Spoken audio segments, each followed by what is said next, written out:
Assalamualaikum warahmatullahi wabarakatuh. Alhamdulillahi wa kafa. Wassalatu wassalamu ala rasulillahi al-mustafa wa ala alihi wa sahbihi wa man wafa. Amma ba'd. Fa ya ibadallah, usi nafsi wa iyyakum bi taqwallahi faqad faza al-muttaqun. Fala tamutunna illa wa antum muslimun. Faqala ta'ala ya ayyuhalladzina amanu taqullaha haqqa tuqatih wa la tamutunna illa wa antum muslimun.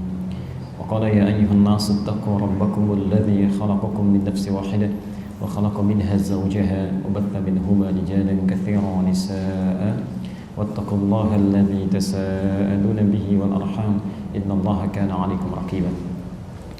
Saudara-saudariku rahimani wa rahimakumullah, semoga Allah Subhanahu wa taala senantiasa mencurahkan rahmat-Nya pada kita semua.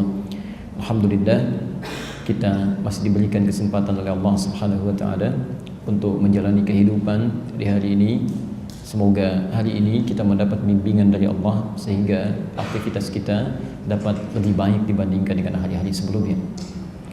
Baiklah ibu dan bapak sekalian, sebagaimana kita terjadwal untuk bisa belajar dari percikan-percikan ayat-ayat Al-Quran yang kita beri tema tafsir Al-Quran. Hari ini insyaallah kita akan melanjutkan bahasan masih dalam kajian surah Al-Fatihah, ya, masih dalam kajian surah Al-Fatihah pada ayat selanjutnya, yaitu ihdinas siratal mustaqim. Atau barangkali kita akan coba review sejenak satu ayat yang penting dalam runtutan rangkaian ayat Al-Fatihah, yaitu terkait ayat sebelumnya tentang ayat iyyaka na'budu wa iyyaka nasta'in. Baik, Bapak Ibu sekalian, saya mohon kita bisa fokus untuk mengetahui manhaj atau metodologi pembahasan kita dalam kajian kita saat ini. Pertama, ya, cara kita membahas urutan atau tafsiran ayat-ayat Quran ini ada 3 kaidah yang akan kita gunakan. Pertama adalah tafsir Quran bil Quran, menafsirkan ayat Quran dengan ayat Quran yang lainnya. Jadi bila ayat Quran ditafsirkan dengan Quran yang lainnya, itu lebih baik dibandingkan kita mencari penafsiran yang lain. Ini yang digunakan pertama kali oleh para ulama tafsir. Nah, metode ini saya ingin perkenalkan dulu ilmunya, karena sekarang seringkali, maaf, bukan hanya sekedar ditabrak, ya, tapi dirubah oleh sementara orang untuk melahirkan tafsir-tafsir baru yang bukan hanya menyimpang tapi langsung bertentangan dengan teks ayatnya. Ya, dan kita nanti berikan contoh kurang lebih apa saja yang bisa digunakan oleh mereka. Yang pertama, dalam kaidah tafsir ada yang disebut, kalau kita bahasakan mudahnya dengan 3 rumus utama. 3 rumus utama disebut dengan 2S 1L, ya. 2S 1L, ya. Jadi ada 2S dan 1L. S yang pertama disebut dengan siyak, kata sin siyak, siyakun. Siyak ini artinya teks ayat yang ingin kita pahami, yang nanti ditafsirkan, ya. Misal kita ingin bahas misalnya Quran surah Al-Baqarah misal saja, ayat 62 misal, posisi paling kiri sebelah atas. Innal ladzina amanu wal ladzina hadu wan nasara was sabiina, dan seterusnya ayat, ya. Quran surah kedua Al-Baqarah ayat 62. Maka ayat yang akan kita tafsirkan ini yang disebut dengan siyaknya nanti. Ya, seperti apa nanti lafaz-lafaz yang menenun ayat ini bisa kita pahami. Bukan cuma kita tafsirkan ayatnya, tidak. Tapi Anda mesti perhatikan kalimatnya. Kenapa menggunakan inna? Kenapa menggunakan alladzina? Kenapa menggunakan kata amanu? Padahal Allah bisa berfirman misal innal mu'minina. Kenapa di sini menggunakan kata innal ladzina amanu? Apa maknanya? Nah, penafsiran pada ayatnya tersendiri yang tengah dibahas itu disebut dengan siyak, ya. Dan ingat betul ya, ayat-ayat Quran Masya Allah itu bukan hanya kalimatnya, setiap hurufnya itu mukjizat, ya, setiap hurufnya, ya. Nanti ketika masuk Al-Baqarah, bahkan kita sudah belajar di Al-Fatihah kan, kita tafsirkan kenapa Bismillah ba-nya tidak menggunakan alif. Ba itu punya 14 fungsi, bagaimana menerapkannya dalam kalimat Bismillah, semuanya ada. Nah, ini penafsiran pertama yang mengurai ayat Quran ini disebut dengan siyak. Nah, kemudian tidak cukup kita memahami ayat dimaksud, ingin membahas Al-Baqarah 62. Lalu kita bahas ayat ini saja, ini tidak cukup. harus ada korelasi. Coba lihat keterkaitan dengan rangkaian ayat sebelumnya, disebut dengan sibak namanya, sibakun. Ya. Jadi ada siyak, yang kedua ada sibak. Ya. Apa itu sibak? Sibak itu korelasi ayat yang ingin dipahami dengan ayat-ayat sebelumnya sampai mula Al-Quran. Misal, Anda ingin tafsirkan Al-Baqarah ayat 62, maka sebelum Anda pahami ini saja ya teks ayatnya, maka coba lihat keterkaitannya dengan ayat 61, ayat 60 ya. Baik, nampaknya baterainya habis gitu ya. Coba nanti perhatikan sampai dengan ayat 61, 60 sampai ke Al-Fatihah. Jadi intinya korelasi dari Al-Baqarah 62 sampai awal ke Al-Fatihah, ada nggak keterkaitan ayatnya? Ya. Cek ya, kaitan dengan ayat sebelumnya. Ya.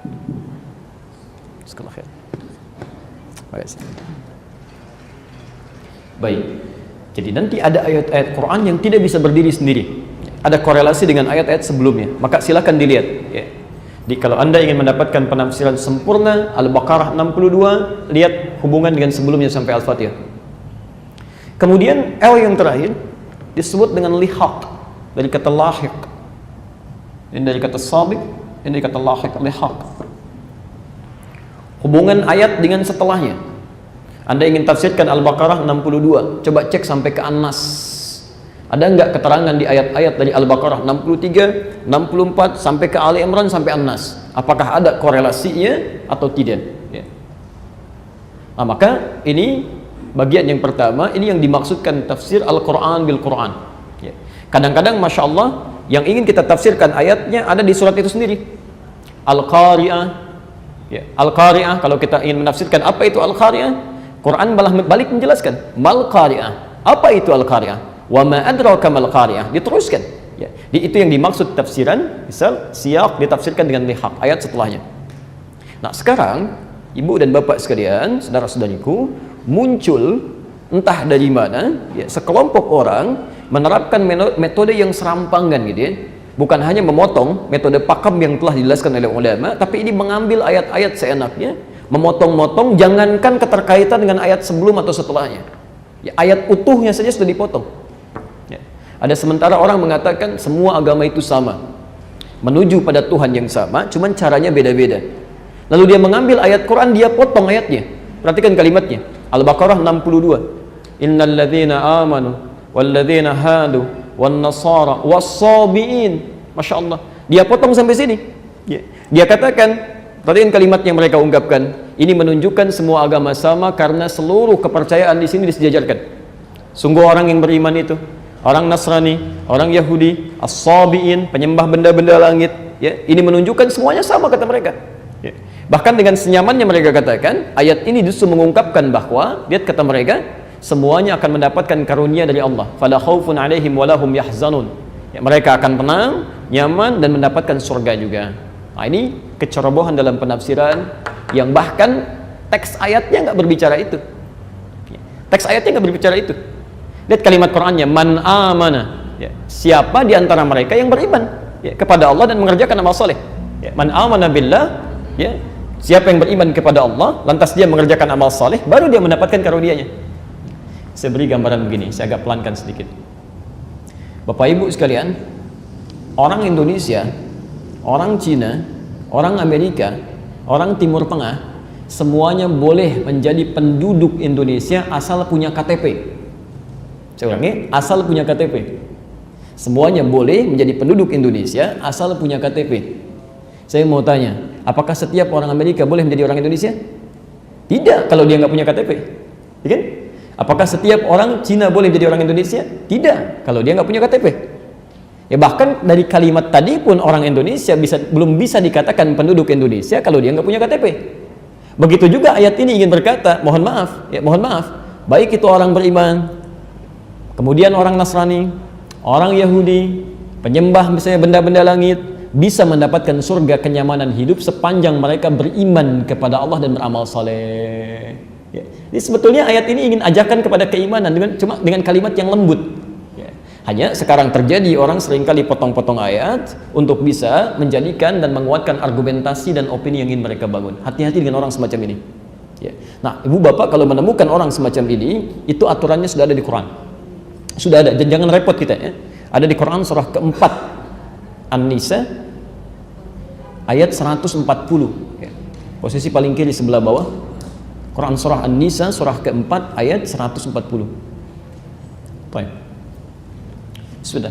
Wa qad nazzala 'alaikum fil kitab an idza sami'tum ayati llahi yughfaru biha wa yustahza'u biha fala taq'udu ma'ahum hatta yakhudu fi haditsin ghairi. Ada ayatnya? Baik, saya akan agak pelankan sedikit. Perhatikan kalimatnya. Wa qad nazzala 'alaikum fil kitab, dan telah tetap ketentuan dalam Alkitab, Al-Quran.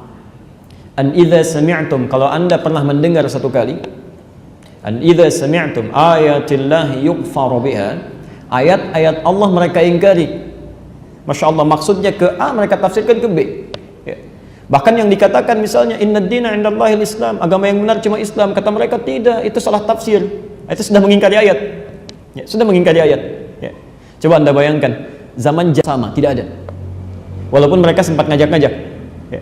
Ada utusan kepada Rasulullah SAW menyampaikan, ya Muhammad SAW, daripada kita ribut kan, lebih baik kita toleran saja. Kami ikut hari ini menyembah Tuhan kamu, besok kamu ikut kami menyembah Tuhan kami.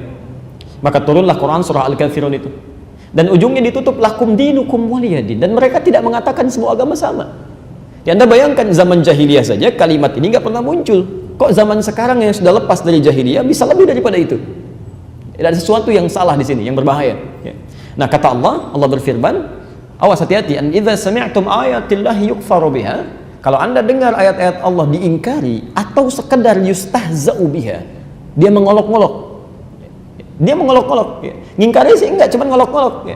Orang mulai berubah, berpakaian dengan baik, dia olok-olok kan? Orang ingin berubah pada kebaikan, dia olok-olok ajaran Islamnya, misal ya. Maka kalimat Qurannya fala taq'udu ma'ahum, jangan duduk bersama mereka. Duduk di sini kalimat kiasan, maksudnya dekati mereka ya. Jangan dekati mereka dalam segala perangkat yang terkait dengan mereka. Ini maaf, bacaannya jangan dibaca, TV-nya nggak usah ditonton ya, siarannya tinggalkan ya, segalanya yang terkait dengan mereka ya. Ini cara Allah untuk kembali merangkul mereka kembali pada jalan yang benar, hatta yahudu fi haditsin ghairi, sampai mereka diberi pelajaran mengerti bahwa semua ini salah, sampai kembali pada jalan yang benar. Jadi kalau ibu bapak menemukan yang seperti itu, jauhi, itu berbahaya ya. Bahkan maaf ya, anda kalau punya kitab Sahih Muslim, ada 9 jilid syarah Imam An-Nawawi, jilid yang pertama halaman 111, bab yang keempat, posisi nomor ke-6, sebelah kiri paling atas ya. Di situ langsung ditulis oleh Imam Muslim, dari hadisnya dari Abu Hurairah, babun nahyi an akhdhir riwayat anid du'afa. Allahu Akbar. Perhatikan kalimatnya. Imam Muslim memberikan bab runtutan hadis yang akan beliau jelaskan, disampaikan pada kita. Kata beliau, babun nahi, bab tentang larangan dari Nabi. Ingat betul ya aturan Qurannya, ingat betul aturan Qurannya. Aturan Quran mengatakan segala yang dibawa Nabi ambil, yang dilarang tinggalkan. Quran surah 59 akhir ayat ke-7, posisi paling kanan di perkenahan Al-Hasyr. Wa ma atakum rasulu fakhudhuh wa ma nahakum anhu fantahu. Semua yang dibawa oleh Nabi cepat ambil ya. Nabi ngajarkan kita makan, kita belajar tentang makan di tempat lain. Yang dibawa Nabi itu yang terbaik. Nabi ngajarkan kita cara berpakaian, orang lain mengajarkan cara berpakaian, yang dibawa Nabi itu yang terbaik, baik dalam ibadah ritual ataupun dalam kehidupan. Nah, jangan dipisahkan ya, hati-hati. Karena nanti ada orang belajar sholatnya seperti Nabi, tapi lisannya nggak seperti Nabi ya, pandangannya nggak seperti Nabi. Nah, itu jangan pisah-pisahkan. Taib wa manahakum anhu, dan segala yang dilarang oleh Nabi fantahu, sudah selesai, tinggalkan, selesai ya. Nabi larang mencuri, jangan mencuri. Nabi larang jangan berdusta, dilarang mencela, jangan mencela. Nah, sekarang ada larangan dari Nabi, artinya kalau anda melakukan ini, itu sama dengan melakukan perbuatan yang salah, bermaksiat di sini dan berdosa. Apa larangannya? an akhdhir riwayati, untuk mengambil riwayat ilmu, belajar ya, anid du'afa, dari orang-orang yang lemah ilmu. Allahu Akbar. Insyaallah Anda bayangkan, orang yang lemah ilmu saja itu nggak boleh diambil, apalagi yang nggak punya ilmu ya. Awas, ini baru babnya, belum hadisnya, apalagi yang tidak punya ilmu ya. Insya Allah kita menghormati siapapun yang ingin mengalami perubahan dalam hidupnya, dan kita doakan. Tapi semua itu ada turunan-turunan hukumnya, ada prosesnya ya. Kita tidak merendahkan kalangan profesi tertentu, tapi hanya ingin memberikan gambaran bahwa ada sesuatu yang salah. Bagaimana Bapak Ibu bisa memahami, kemarin penari sekarang jadi ustadz, kemarin pelawak sekarang jadi ustadz, tanpa pernah diketahui dari mana dia belajar, seperti apa mengambil ilmunya. Tiba-tiba muncul menjadi penceramah di hadapan orang-orang, dan yang jadi masalah, yang jadi persoalan bukan orang itunya, yang jadi persoalan ditonton juga gitu. Ini yang salah. Jadi kalau ada orang melihat yang seperti itu bukan cuma menonton, Bu. Ingat betul ini ya, ingat betul kalimatnya. Tidak cuma menonton, tapi dia berdosa. Karena dia mengangkat rating orang yang bersangkutan, kemudian naik ratingnya, disaksikan banyak orang. Jadi ketika orang ini semakin dikenal dan memberikan pandangan agama dan dia keliru, maka penonton itu berkontribusi dalam dosanya. Maka itulah sejak awal Nabi melarang, ini agama bukan mainan. Bukan mainan, ada sesuatu yang penting dalam kehidupan ya. Jelas ya? Ini hati-hati nih, hati-hati, Anda harus cek lagi tayangan-tayangan. Nanti kata Quran kan gampang, tinggalin, ratingnya habis, gak akan muncul lagi. Sudah selesai ya. Disitulah kesempatan ulama-ulama yang baik bisa muncul, memberikan fatwa, itu yang diinginkan ya. Ini bagian pertama, hati-hati ya. Yang kedua, Anda mesti baca hadisnya. Perhatikan kalimat nabinya, ini yang mengherankan. Dan tadi kita mau sambungkan dengan pengantar kita.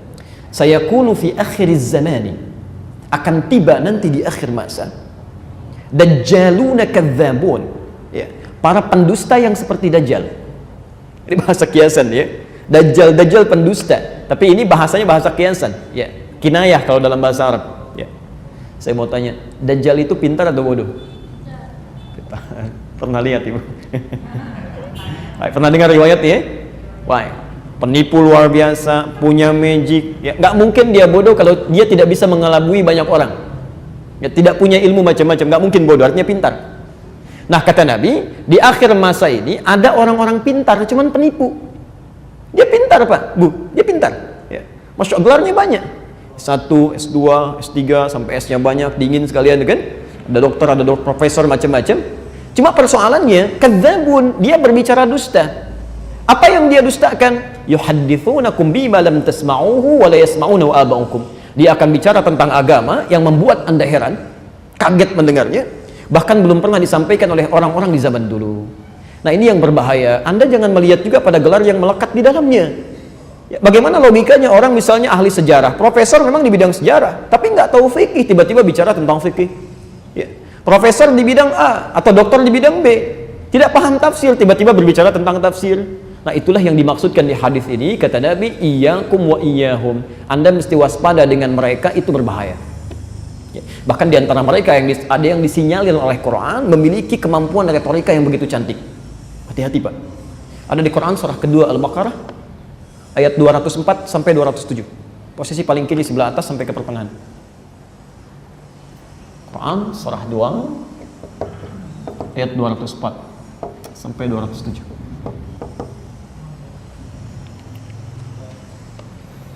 Sebentar. Kita agak pelan sebentar ya, kita baru pengantar. Wa minan nasi may yu'jibuka qawluhu fil hayatid dunya wa yushhidullaha ala ma fi qalbihi wa huwa aladul khisam ya.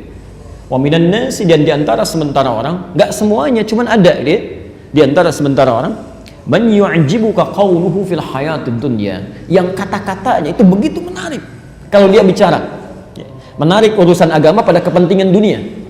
Hati-hati, menarik urusan agama pada kepentingan dunia. Wa yushhidullaha ala ma fi qalbi, kadang-kadang dia bawa nama Allah ya. Bawa nama Allah, bahkan bersumpah dengan dirinya. Ada yang ngutip ayat-ayat Quran cuma dipelesetkan, ada yang ngambil hadis cuma ditebarkan maknanya dengan suasana yang keliru ya. Wa huwa aladul khisam, perhatikan, padahal kata Allah ini musuh yang paling berbahaya, yang paling berbahaya ya. Karena itu pesan kami yang pertama, jika kita ingin belajar tentang tafsir, maka ibu bapak harus mencari orang-orang yang benar memang menguasai di bidangnya, paham kalimat-kalimat Qur'annya dengan rumus yang pertama ini tadi ya. 2 S, 1 L. Ya. Ini artinya nggak sembarangan. Kalau kita pengen menafsirkan ya harus hafal Quran dulu, harus tahu. Ya, minimal nanti kalau kita tidak tahu, tidak paham keseluruhannya Quran, maka mengambil rumus yang kedua, Quran ditafsirkan lewat hadis Nabi SAW. Ini rumus yang kedua. Ya. Jadi Quran dengan Quran, ya, Masya Allah. Yang kedua Al-Quran dengan hadis, hadis Rasulullah SAW. Ini ya, menafsirkan Al-Quran dengan hadis. Baik, Masya Allah, Nabi SAW diberikan tugas oleh Allah untuk menjelaskan kandungan Quran. Diutus kepada kita, diberikan tugas untuk menjelaskan, mempraktekkan semua amalan. Setelah dicontohkan oleh Nabi, kitanya nggak ambil. Kan keterlaluan, kan? Keterlaluan. Allah sudah turunkan, memilih seseorang, ditugaskan untuk membimbing umat, menjelaskan kandungan Quran. Dan Masya Allah, esensi Nabi Muhammad itu SAW, betapa istimewanya beliau, itu sebelum dilahirkan tugasnya sudah disampaikan oleh para nabi sebelumnya. Saya beri contoh misalnya Al-Baqarah, Quran surah kedua ayat 129, posisi paling kiri sebelah atas. Quran surah kedua ayat 129.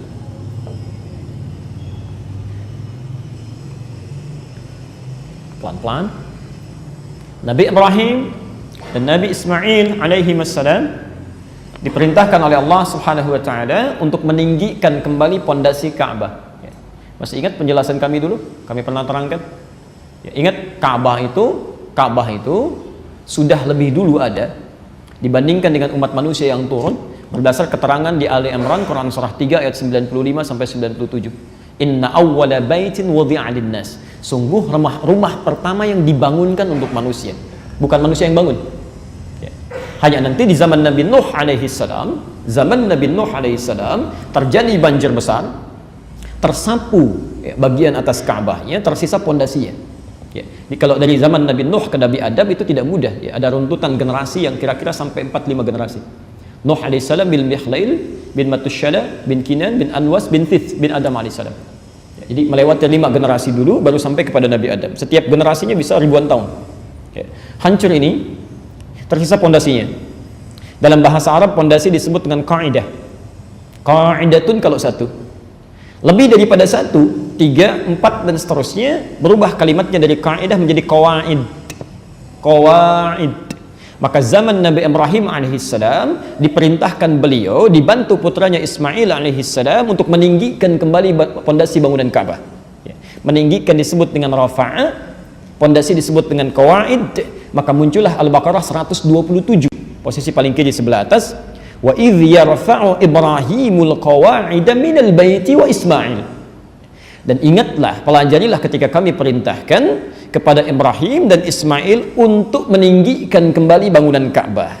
Jadi bukan membangun, ya, meninggikan pondasi Ka'bah yang runtuh. Jelas sampai sini? Baik, Ibrahim alaihissalam ketika mulai melangkah menapakkan kakinya untuk membangun, maka tapak pertama yang mengangkat derajatnya disebut dengan maqam. Maqam, ya, sampai sekarang kita temukan maqam Ibrahim. Maka saat beliau akan membangun itu, qadarullah tiba-tiba anaknya sudah mulai mendekat membawa batu, ya, mengatakan pada ayahnya, kalau bahasa kita, boleh nggak saya bantu? Boleh nggak saya bantu? Batu dalam bahasa Arab disebut dengan hajar. Kalau sudah disusun-susun membentuk sebuah batas tertentu, bagian dari bangunan disebut dengan hijr. Maka sampai saat ini disebut bagiannya dengan hijr Ismail. Jelas ya? Baik. Kenapa kalimat Ismail diakhirkan di ayat ini? Padahal bisa Allah mengatakan begini, wa idh yarfa'u Ibrahim wa Ismailul qawa'id. Dalam bahasa Arab, kalau ada pekerjaan dikerjakan oleh 2 subjek secara bersamaan, itu artinya perannya sama. Tapi kalau kalimat terakhir diakhirkan, misal wa idh yarfa'u Ibrahimul qawa'id, baru Ismail, wa Ismail, itu artinya orang kedua berperan hanya membantu saja, membantu. Jadi Ismail datang membantu. Nanti kita tafsirkan insyaallah kalau saya masih hidup dan kita masih ada waktu, ya, sampai ke Al-Baqarah nanti kita akan lihat bagaimana tipsnya seorang Ibrahim alaihissalam bisa menjadikan anak yang masih belia itu melihat bapaknya kerja, pengen bantu. Itu kan nggak mungkin kalau ayahnya nggak memberikan perhatian. Saya balik tanya ya, antum Masya Allah luar biasa punya pekerjaan aktivitas, pernah nggak ketika anda bekerja anaknya tergerak untuk membantu? Bapak cuci mobil kelihatan anaknya. Pernah nggak anak ketawarin, "Pak, saya aja." Atau jangan-jangan antum yang cuci, anak yang pakai. Atau mungkin ibunya saat sedang menyapu, pernah kasih kakak mengatakan, "Mas, saya aja yang nyapu." Atau jangan-jangan ibu yang nyapu, anak yang tunjukkan, "Ma, itu kurang tuh," gitu ya. Coba cek. Nanti kita akan belajar. Tidak mungkin, mustahil. Ini seorang nabi, seorang rasul, sibuknya luar biasa, punya aktivitas kerja juga, tapi masih punya waktu untuk memperhatikan anaknya. Dan beliau ada di Kanaan, anaknya ada di Mekah, bisa jalan kaki itu, makanya disebut Ibrahim. Dalam bahasa Aramaik, seorang penyeberang. Seorang penyeberang. Dalam bahasa Arab, serapan, singkatan dari Abun Rahim, bapak yang sangat perhatian. Ada orang laki-laki, bukan yang di sini ya, mohon maaf. Ada orang laki-laki, bukan nabi, bukan rasul, sesibuk apa? Sampai dunia dicari di luar, lupa dengan harta yang ada di dalam. Nanti kita akan lihat poin-poin ini ketika sampai pada poinnya. Ya. Ini berlaku untuk saya juga, untuk semua ya. Jadi saling mengingatkan di sini. Baik, kita kembalikan ke sini.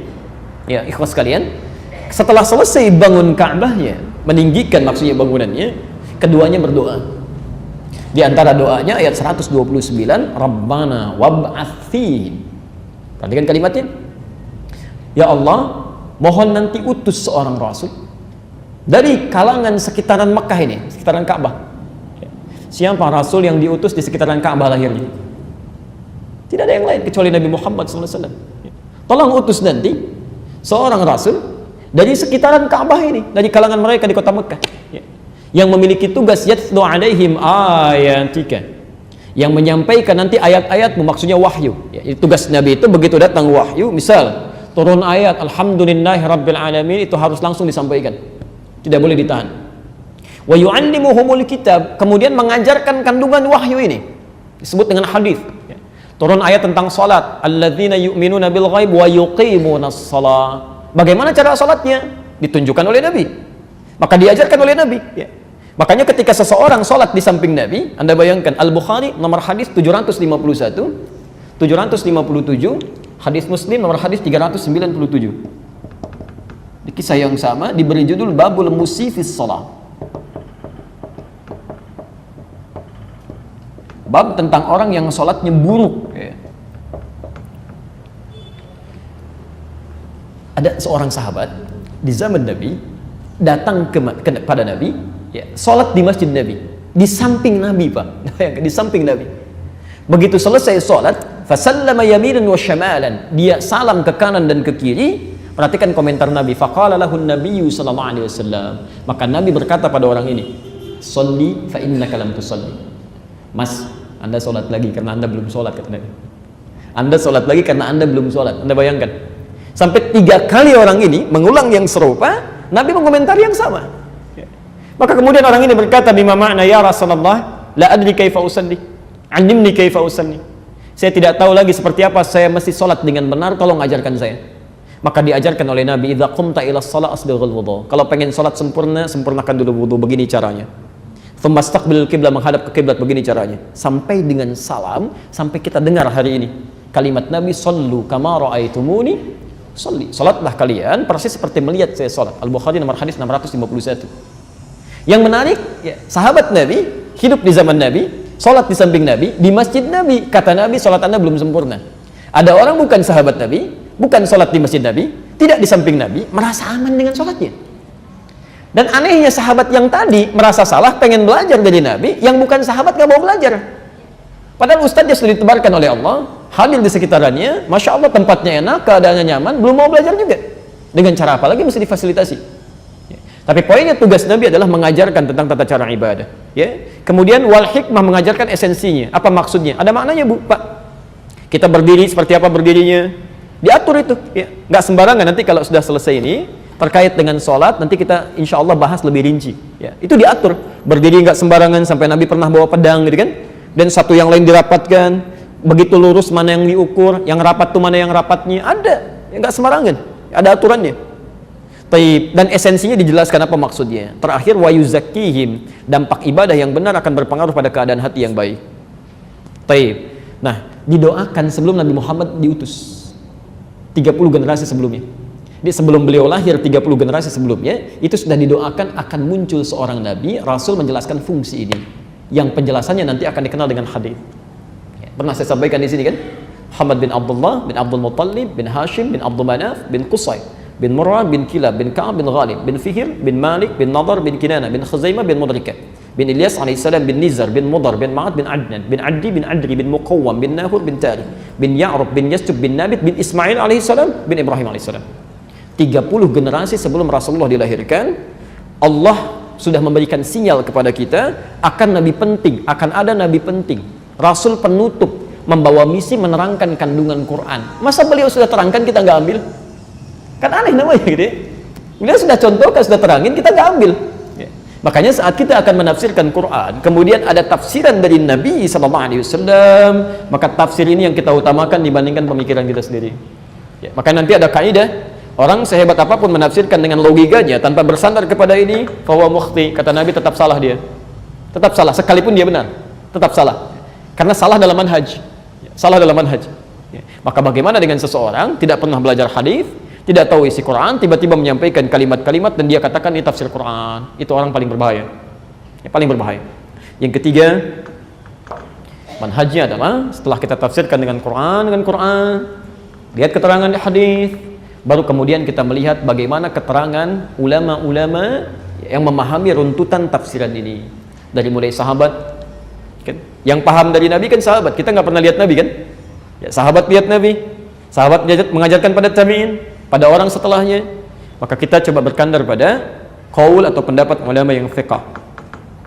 Ulama thiqah.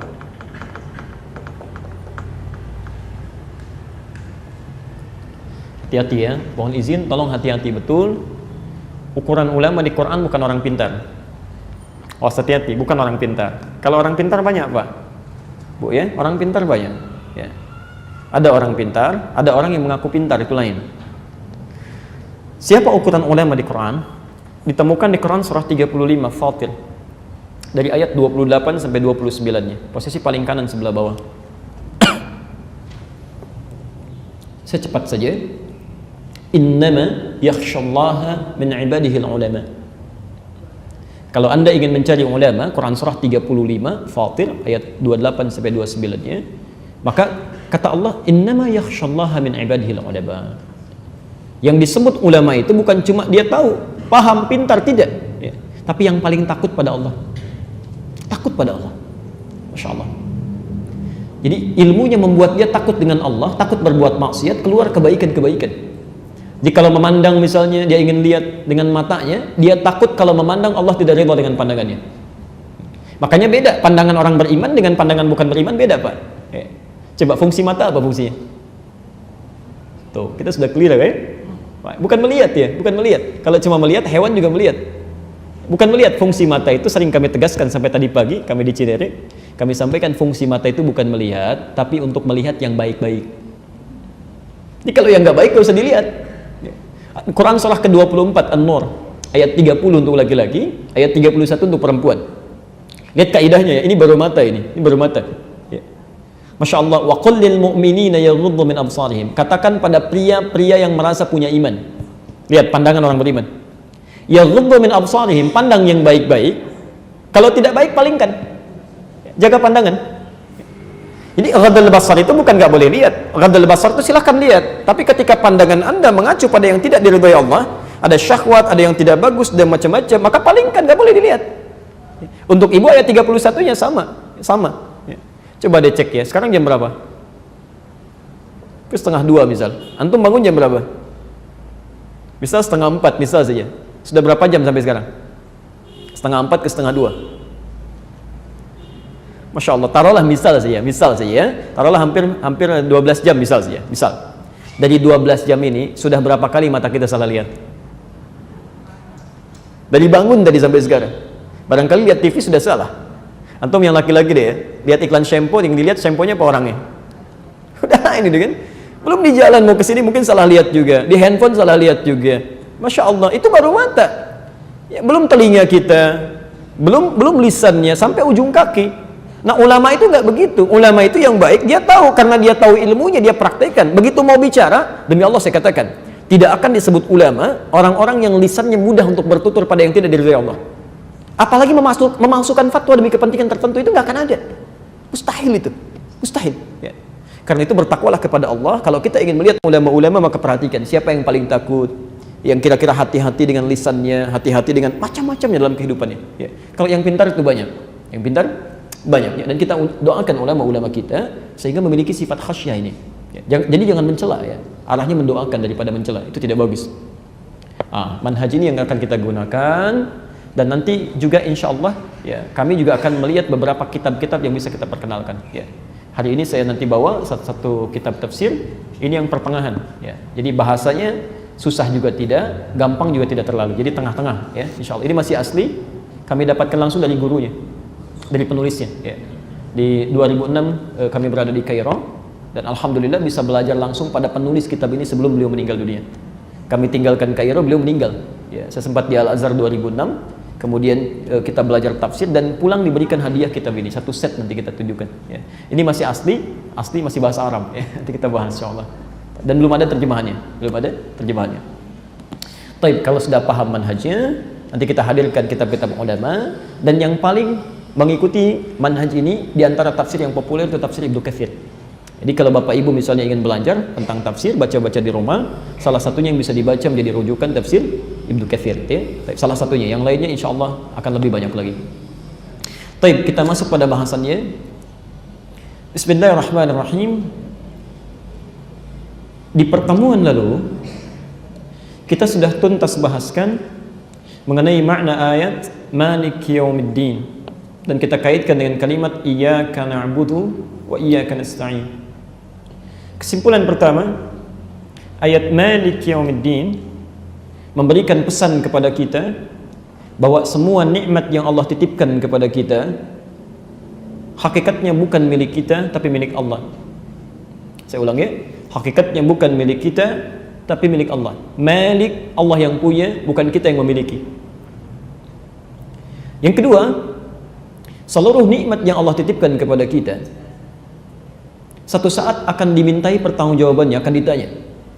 Yaumiddin, Malik Yaumiddin, saya yang punya, dan satu hari nanti saya akan tanya. Anda nanti lihat bahasan kita di rekaman yang sebelumnya supaya bisa menyambungkan korelasi dengan bahasan hari ini. Pelan-pelan. Jadi baik itu nikmat yang berada pada jasad kita, hati-hati, pandangan itu nikmat, mata itu nikmat, telinga itu nikmat, dan ini punya Allah, bukan punya kita, karena bahasanya titipan. Jadi mumpung Bapak Ibu, saya, kita dititipkan nikmat ini, gunakan pada yang baik. Kalau enggak ya salah, keliru. Akan ditanya oleh Allah. Saya beberapa saat lalu kami ada di Padang, di daerah Payakumbuh, sampai ke daerah Padangnya. Saya mau kasih gambaran begini, Bapak Ibu sekalian, masya Allah. Dari nikmat usia saja ya, sekarang ada gerakan luar biasa menuju generasi Quran. Generasi Quran. Daerah Payakumbuh itu ke Padang sedang menciptakan suasana kotak Quran. Anak-anaknya bergerak kepada Quran sampai wali kotanya, masya Allah, sampai wali kotanya. Anda bayangkan sekarang beberapa daerah di Indonesia saja, bukan di Arab, itu anak 4-5 tahun sudah mulai bisa terbiasa menghafal sampai 15 juz Quran, setengah Quran. Anak usia 4-5 tahun, rata-rata 15 juz, 10 juz, beberapa tempat sudah seperti itu. Maka kalau kita misalnya diberikan usia yang berlebih daripada itu, 40 tahun, 50 tahun, jangankan menghafal, untuk baca saja belum tersentuh, anak ketinggalan. Jauh gitu. Di persaingan ke surga itu tiketnya makin mahal Pak sekarang, Bu, bukan makin murah. Jadi kalau Anda nggak siapkan sekarang, jauh. Bisa nggak kebayang, ada anak, belum berlaku hisab untuk anak itu, taklifnya belum berlaku, kalau sholat juga dia nggak dihisab, maksiat belum dihisab, dia sudah berusaha mencari bekal untuk menghadap Rabbnya, menghafalkan Quran. Ada orang yakin akan dihisab, usianya lebih daripada itu, dia masih bermain-main dalam kehidupannya. Suatu saat akan ditanya. Yang paling luar biasa itu, masya Allah, saya sampai diam, saya sampai menangis Pak. Hati saya menangis. Saya beberapa detik diam begini, kayak nggak sadar gitu. Kami diundang ke daerah Telas namanya, di Binangun, ujung Jawa Tengah, daerah agak ke dalam terpencil. Jadi Anda cari di Google itu, di Google belum tentu ketemu. Saking terpencilnya gitu ya. Masya Allah, kami dapat info ada keluarga perawat kambing di situ. Kita kunjungi, karena kisahnya ini luar biasa. Kami datang ke situ, masya Allah, melihat satu keluarga, wajahnya memancarkan aura kebaikan, kan? Ternyata Anda tahu hidupnya itu cuma 100.000 per bulan. 100.000 per bulan. Tidak ada tampak di wajahnya keluhan. Kami datang sudah mencari hidangan terbaik untuk tamunya. Ada yang masak ikan dulu segala, itu tampilkan, coba 100.000 per bulan. Bisa nggak Anda terbayang? Ada orang desa, di tepian desanya, hidup 100.000 per bulan, tidak pernah mengeluh. Ada orang, Masya Allah, mengatakan saya orang kota, ratusan kali lipat daripada itu, hampir setiap detiknya terisi dengan keluhan. Tapi yang menarik, ketika kami lihat kambingnya, ada 4 ekor pada saat itu, kami ditunjukkan, Allahu Akbar, ketika saya lihat, itu seluruh kambingnya ditutup dengan potongan aqua, Bang. Ya, Ibu ya, yang kayak ada 1 liter itu kan agak besar ya, ditutup di mulutnya begini. Saat ditutup seperti itu saya tanyakan, ini kenapa kambingnya sakit? Tegas saya tunjuk, sampai saya tunjuk, ini sakit kambingnya. Perhatikan jawabannya, ini kami sampai diam, sampai saya menangis dalam hati. Lihat jawaban orang ini kambing tidak sakit, tapi kami baru datangkan dari penjualnya, sampai tiba di sini, kami tutup mulutnya supaya tidak memakan yang bukan haknya. Supaya tidak memakan yang bukan haknya. Demi Allah saya katakan, orang ini cuma dititipkan 100.000 plus kambingnya, dan itu pun yang dirawat punya orang lain. Dia jaga setiap sennya sampai hak kambingnya. Anda dititipkan berapa oleh Allah? Dan sudahkah Anda bisa pastikan ketika Allah menanyai suatu saat nanti Anda bisa pertanggungjawabkan setiap sennya? Di mana dia gunakan? Dan karena itu punya Allah, bukan punya kita. Punya Allah, satu saat akan ditanya gitu ya. Karena itu kalau kita balik bertanya kepada Allah, ya Allah, ketika Engkau titipkan kepada kami, bagaimana cara kami menggunakannya? Seperti apa kami ya Allah? Dan kalau kami punya kesulitan, seperti apa memohon petunjuk-Mu? Seperti apa Engkau akan menolong kami? Maka diberikan jawaban di ayat seterusnya, Iyyaka na'budu wa iyyaka nasta'in. Ini yang kita coba mulai pelan-pelan.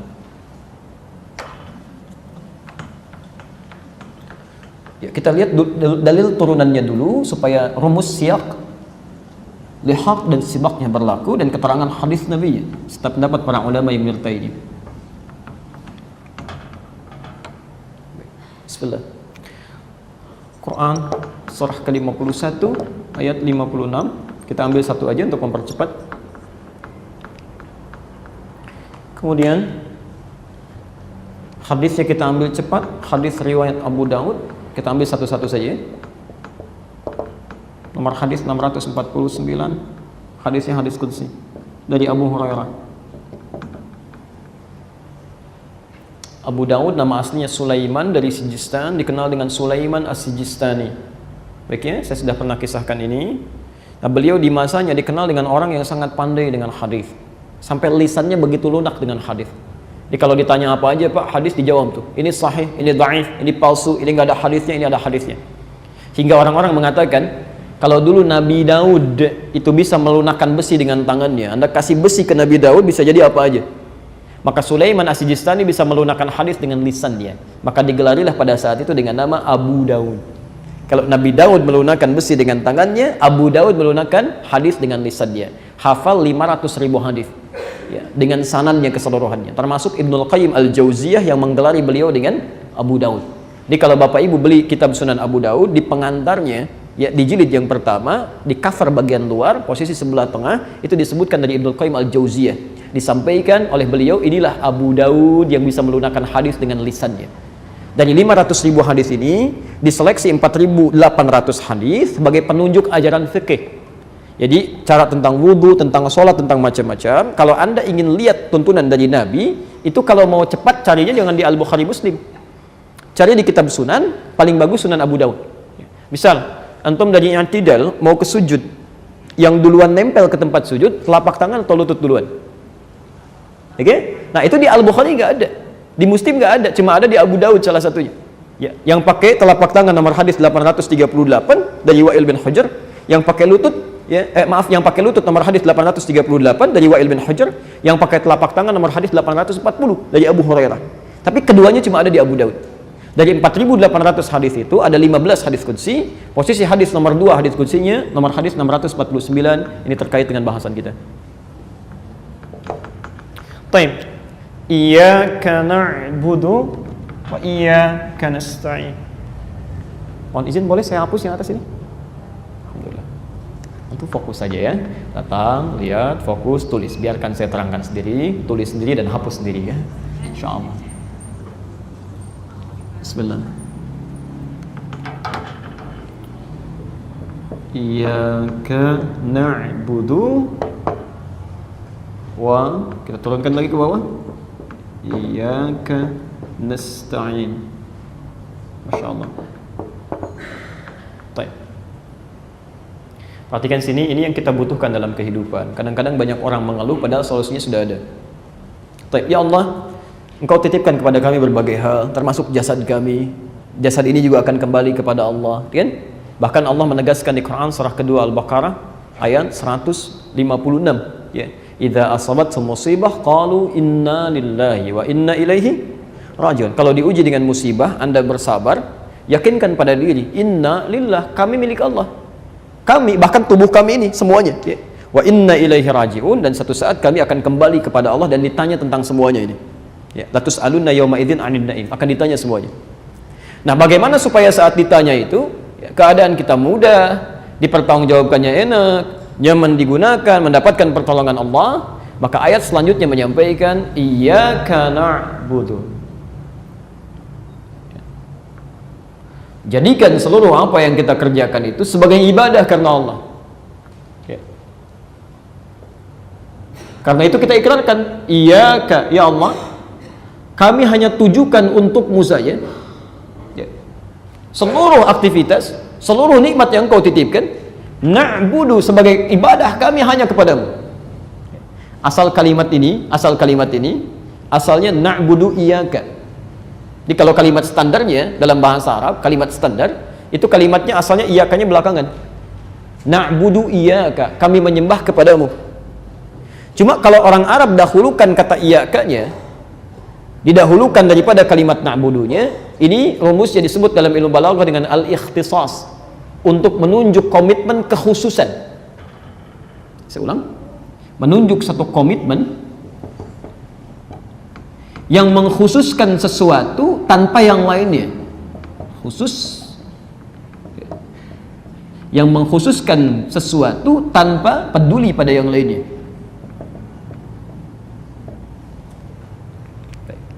Mohon izin saya pelankan sedikit ritmenya karena kita sudah sampai pada inti bahasannya. Perhatikan gambarannya. Kalau Anda katakan na'budu iyyaka, itu masih standar. Ya Allah, kami siap menyembahmu. Ya. Demikian. Tapi kalau ada kepentingan lain, Anda bisa abai. Misal, Bapak Ibu mau sholat ya, subuh jam berapa sekarang? Misal 4.45 gitu ya, 4.45. Bapak mau sholat, Masya Allah, sholat menyembah Allah. Kita katakan na'budu iyyaka, kami akan menyembahmu. Kita mau sholat, tapi begitu mau sholat tiba-tiba bolanya belum selesai. Masya Allah, pertandingan Madrid lawan Sevilla kan belum selesai sampai babak perpanjangan waktu, misal. Ya, azan sudah manggil.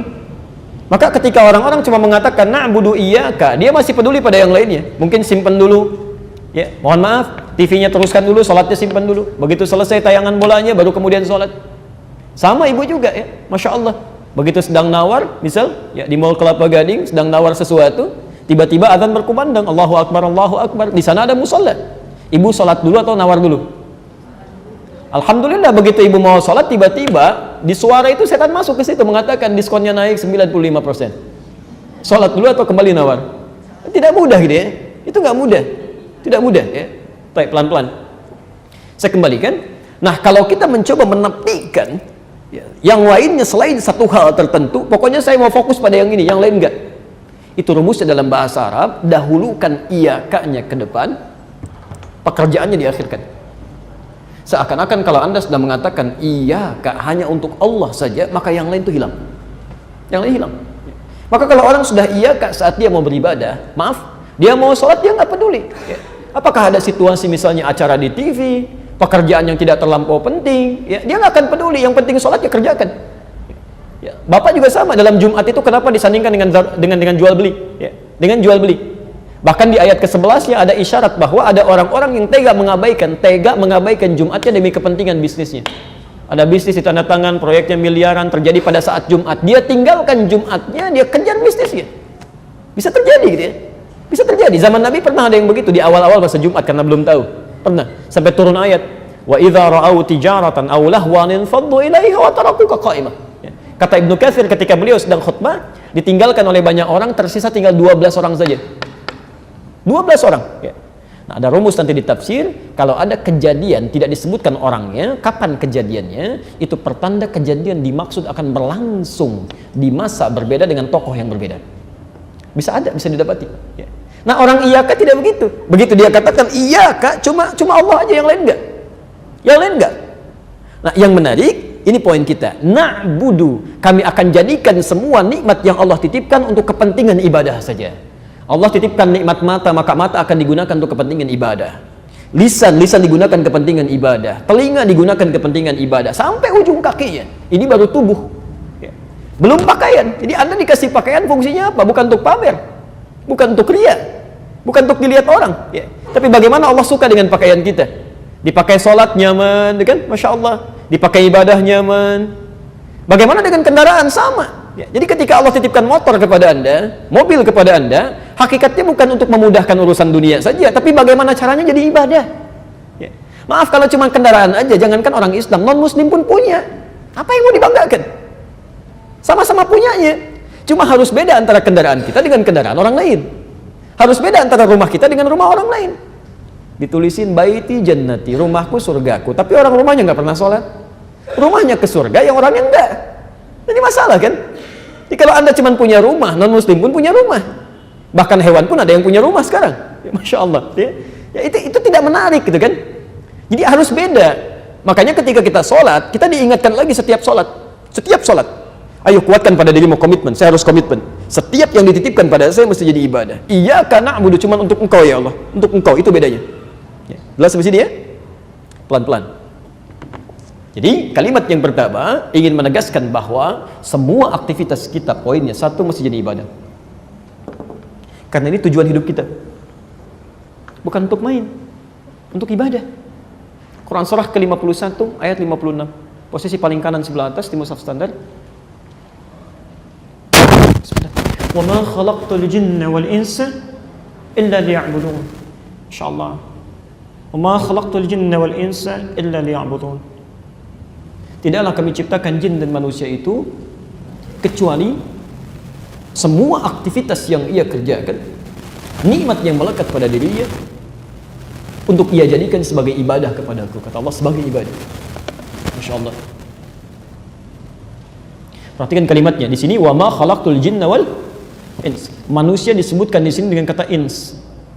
Padahal manusia disebut dengan 5 nama di Quran. Ada bashar, terulang 35 kali dalam Al-Quran. Ada ins di sini disebutkan 18 kali dalam Al-Quran, bersanding dengan jin. Ada insan, Ar-Rahman 'allamal Quran, khalaqal insan, tersebut 65 kali dalam Al-Quran, di 63 ayat, 43 surah yang berbeda. Ada nas, ya, Masya Allah, ini paling favorit. Qul a'udzu birabbin nas, ya, disebutkan 241 kali dalam Al-Quran. Dan Bani Adam atau Dzurriyyah Adam disebutkan di 7 ayat di dalam Al-Quran. Nah, yang di sini uniknya disebutkan ins. Ins itu bentuk tunggal dari nas, personal sifatnya. Seakan-akan Allah ingin mengatakan, hey, ibadah ini tidak hanya berlaku komunal, tapi semua orang, setiap yang bernama manusia, setiap personalnya mesti menjadikan semua aktivitas dan segala nikmat yang melekat pada dirinya untuk ibadah. Dan setiap kita akan ditanya tentang ibadah kita itu. Gak bisa diwakilkan. Fulan, bagaimana hidup kamu? Ya Allah, saya wakilkan aja sama dia supaya bisa bicara. Gak bisa. Antum silakan pejabat paling hebat punya jubir, ketika nanti ditanya oleh Allah, nggak bisa. Ya Allah, saya punya jubir, dia aja yang ditanya, jangan saya. Nggak bisa, nggak bisa. Ya, semua akan ditanya. Karena itu sifatnya personal. Ya, wa ma khalaqtul jinna wal ins. Bisa Allah katakan begini, wa ma khalaqtul jan wan nas, bisa. Tapi kenapa menggunakan kata ins? Ingin menunjukkan bahwa esensi ibadah berlaku bagi setiap person yang tercipta. Sebaliknya kalau ada manusia diciptakan oleh Allah, lantas dia tidak beribadah, maaf, maka ada yang keluar dari hakikat kemanusiaannya. Ya.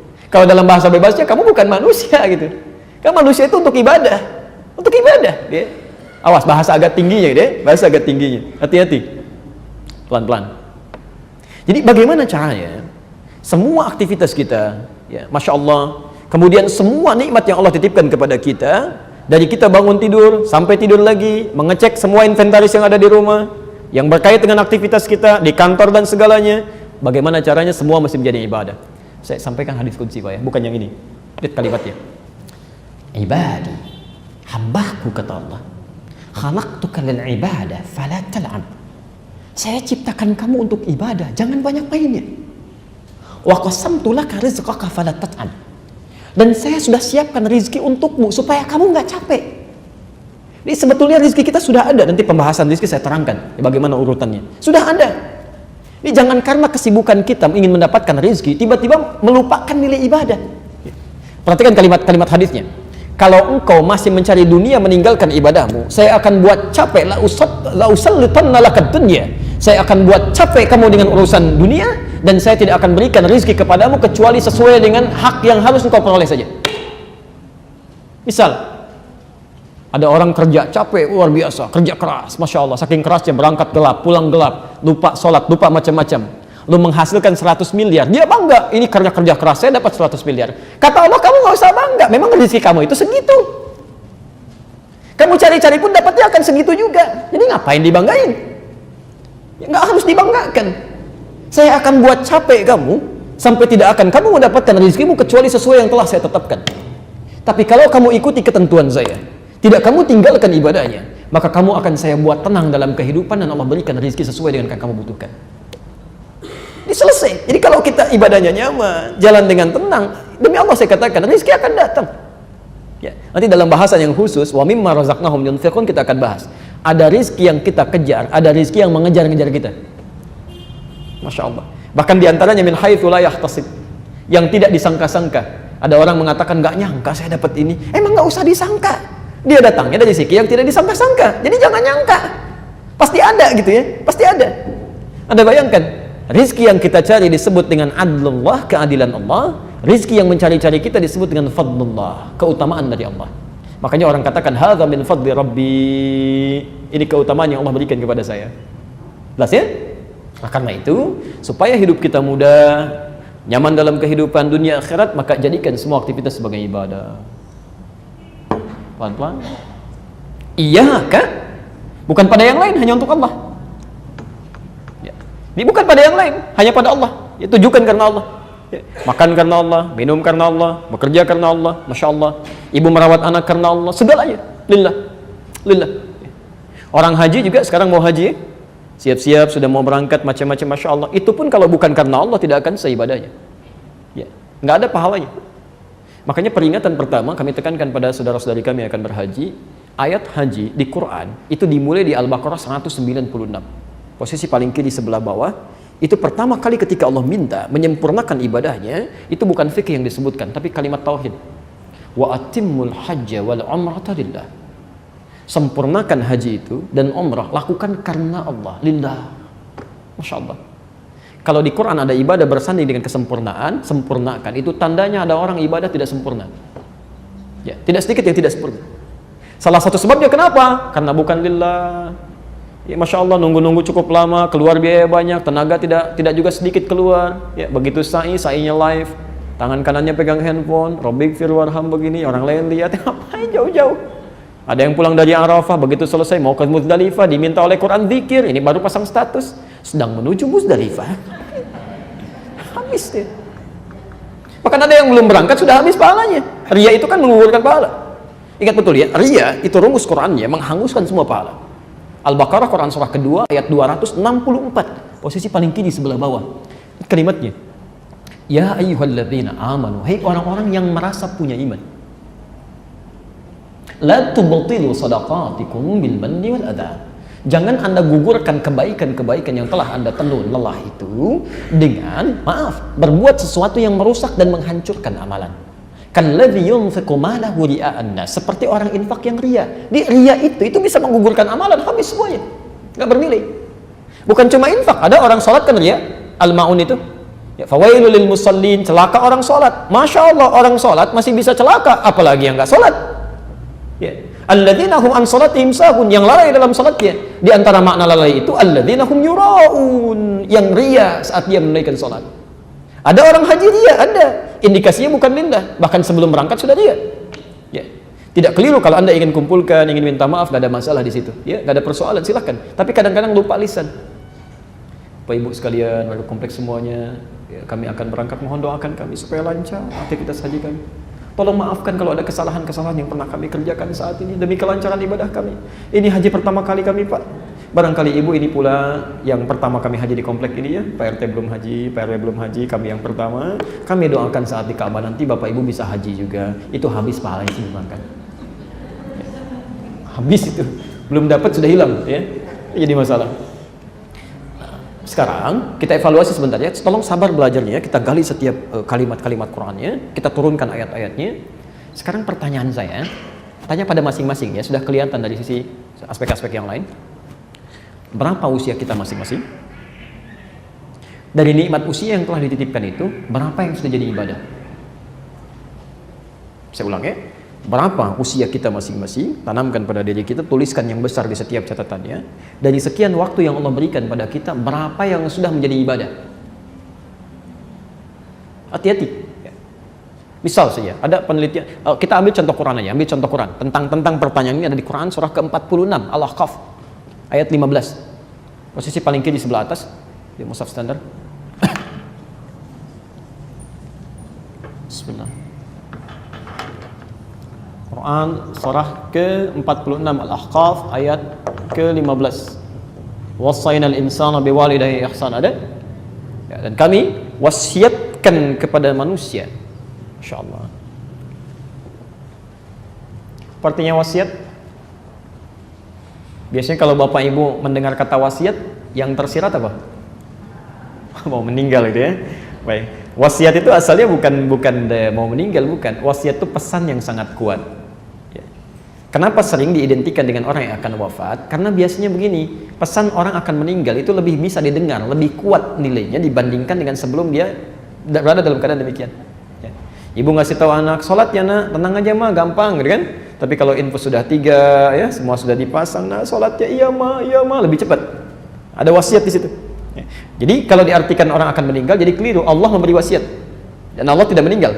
Ya. Artinya kalau ada pesan di Quran dikaitkan dengan Allah menggunakan kata wasiat, itu artinya pesan ini begitu penting, sangat kuat dan harus dicamkan oleh setiap yang mendengarnya. Wassaynal insana biwalidayhi ihsana. Kami wasiatkan pada setiap manusia agar berbakti pada kedua orang tuanya. Maaf, saya agak cepat setelah diterangkan mengandungnya, menapinya, merawatnya dengan lelah segalanya. Lihat ujungnya. Maka tatkala anak itu tiba di usia 40 tahun, 40 sana. 40 tahun. Dan diantara kita tidak sedikit yang sudah mencapai itu, bahkan lebih. Dia harus mengevaluasi dirinya dengan berdoa. Perhatikan doanya, Rabbi auzi'ni an ashkura ni'mataka allati an'amta alayya wa ala walidayya wa an a'mala salihan tarda. Lihat doa pertama, saya tidak akan bahas ini dengan panjang bagian pertama ini. Rabbi auzi'ni, ya Allah mohon bimbing kami an ashkura ni'mataka allati an'amta alayya, ya atas nikmat untuk bisa bersyukur, ya mensyukuri nikmat yang telah Engkau titipkan kepada kami, wa ala walidayya dan kepada orang tua kami. Ya Allah tolong bimbing hamba untuk mensyukuri nikmat ini ya Allah supaya bisa bersyukur. Ya. Yang paling menarik, perhatikan kalimatnya. Wa an a'mala salihan tarda. Dan mohon bimbing kami untuk bisa menggunakan waktu yang Kau berikan ini, nikmat yang Kau titipkan untuk beramal soleh. Pelan-pelan. Kenapa ada kalimat amal soleh di sini? Karena jangan-jangan, mohon maaf, sudah Allah berikan selama 40 tahun, belum dia gunakan untuk beramal soleh. Anak 4 tahun sudah ke masjid. Bapaknya yang 40 tahun nggak mau ke masjid. Pak, kok nggak ke masjid? Anaknya ke masjid, kan sudah ada perwakilan dalam keluarga. Allahu Akbar. Ada kalimat itu pernah kami dengar saat ada di Jakarta, salah satu sudutnya. Ada, ya. Masya Allah, anaknya menghafal Quran, bapaknya mau baca pun belum tergerak, atau ibunya demikian. Ya, padahal baru 4 tahun. Ya, ada yang keliru. Karena itu setiap manusia mesti mengecek. Kalau sudah ada 40 tahun dari usianya, saya berikan gambaran sederhana ya. Ini penelitian pernah dilakukan, walaupun ringan. Ya, walaupun ringan. Umumnya, walau tidak semuanya, umumnya setengah usia manusia itu dipakai tidur. Jadi kalau orang diberikan 40 tahun, setengahnya 20 tahun tuh umumnya dipakai tidur. Dari mulai kecilnya, dewasanya, tidur siangnya, tidur malamnya, macam-macamnya. Jadi kalau 40 tahun yang digunakan tidur berapa tahun? 20 tahun. Yang digunakan beraktivitas 20 tahun. Perhatikan. Apakah saat kita beraktivitas semuanya benar? Tidak, mungkin ada salahnya. Mata salah, telinga salah, lisan salah, sampai ke ujung kaki. Saya mau tanya, dari 20 tahun ini berapa yang sudah dipakai ibadah? baik. Ya. Misal, jangan terlalu pesimis, ambil setengahnya. Bisa 10 tahun. 10 tahun. Jadi kalau orang usia 40 tahun, yang bernilai dalam pandangan Allah, misal saja, ya dari 40 tahun ini cuma 10 tahun, bekal yang dibawa pulang. Pertanyaan kami, berapa dosanya? Sudah tadi ya, setengah kita ambil, misal. Dari 10 tahun ini, pertanyaan selanjutnya, maaf, dari 10 tahun ibadah, apakah sudah pasti diterima? Belum. Apa syarat diterima? Ikhlas. Quran surah Al-Bayyinah 98 ayat ke-5. Wa ma umiru illa liya'budullaha mukhlishina lahuddin. Dari 10 tahun ibadah berapa tahun yang ikhlas? Salat yang ikhlas, baca Quran yang ikhlas, infak yang ikhlas. Misal ambil 5 tahun setengahnya, misal saja 5 tahun. Jadi orang usia 40 tahun membawa bekal yang tidak bermasalah kepada Rabbnya, misal cuma 5 tahun saja. Dosanya berapa tahun? Ya, coba dicek. Dan dalam keadaan ini masih menginginkan untuk bisa masuk surga. Masya Allah, kan aneh ini ya, aneh ya. Pasti ada yang salah, ya. Pasti ada yang keliru, ya.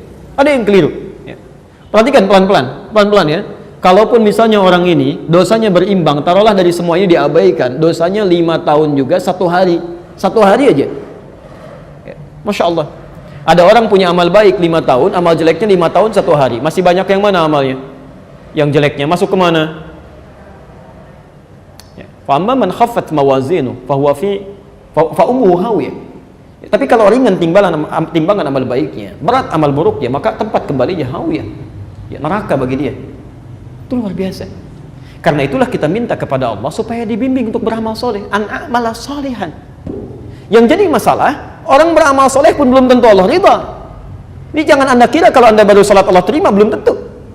Ya, belum tentu. Karena orang salat pun kata Quran itu ada 2 jenis. Quran surah keempat An-Nisa ayat 103, posisi paling kanan di atas ke pertengahan sedikit. Fa idza qadaytumus shalah fadhkurullaha qiyaman wa qu'udan wa 'ala junubikum. Masyaallah. Fa idza qadaytumus shalah, kalau Anda wakaf di sini baca Qurannya. Fa idza qadaytumus shalah, maka jika salat telah tuntas Anda tunaikan. Maka jika kewajiban sholat telah Anda tuntaskan, kalau wakaf di sini, ini kata para ulama menunjuk pada golongan yang pertama, yang motivasi sholatnya hanya menuntaskan kewajiban saja. Yang penting sudah sholat, mau khusyuk atau tidak itu bukan persoalan. Ya, maaf, mau lambat atau cepat itu bukan urusan. Yang penting saya sudah sholat. Jadi kalau ditanya, Pak kok cepat sekali? Ya kan yang penting sudah sholat.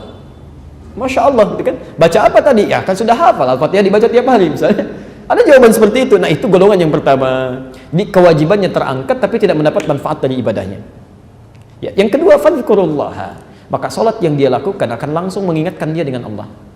Ya, Masya Allah. Jadi kalau orang salatnya berhasil, makanya disebut salat dari kata silah. Silah itu nyambung, tersambung erat. Jadi kenapa disebut salat? Karena ibadah salat ini melatih kita untuk tersambung dengan Allah dalam setiap liku kehidupan kita. Jalan ingat Allah, duduk ingat Allah. Masya Allah, mau tidur pun ingat Allah. Itu fungsinya.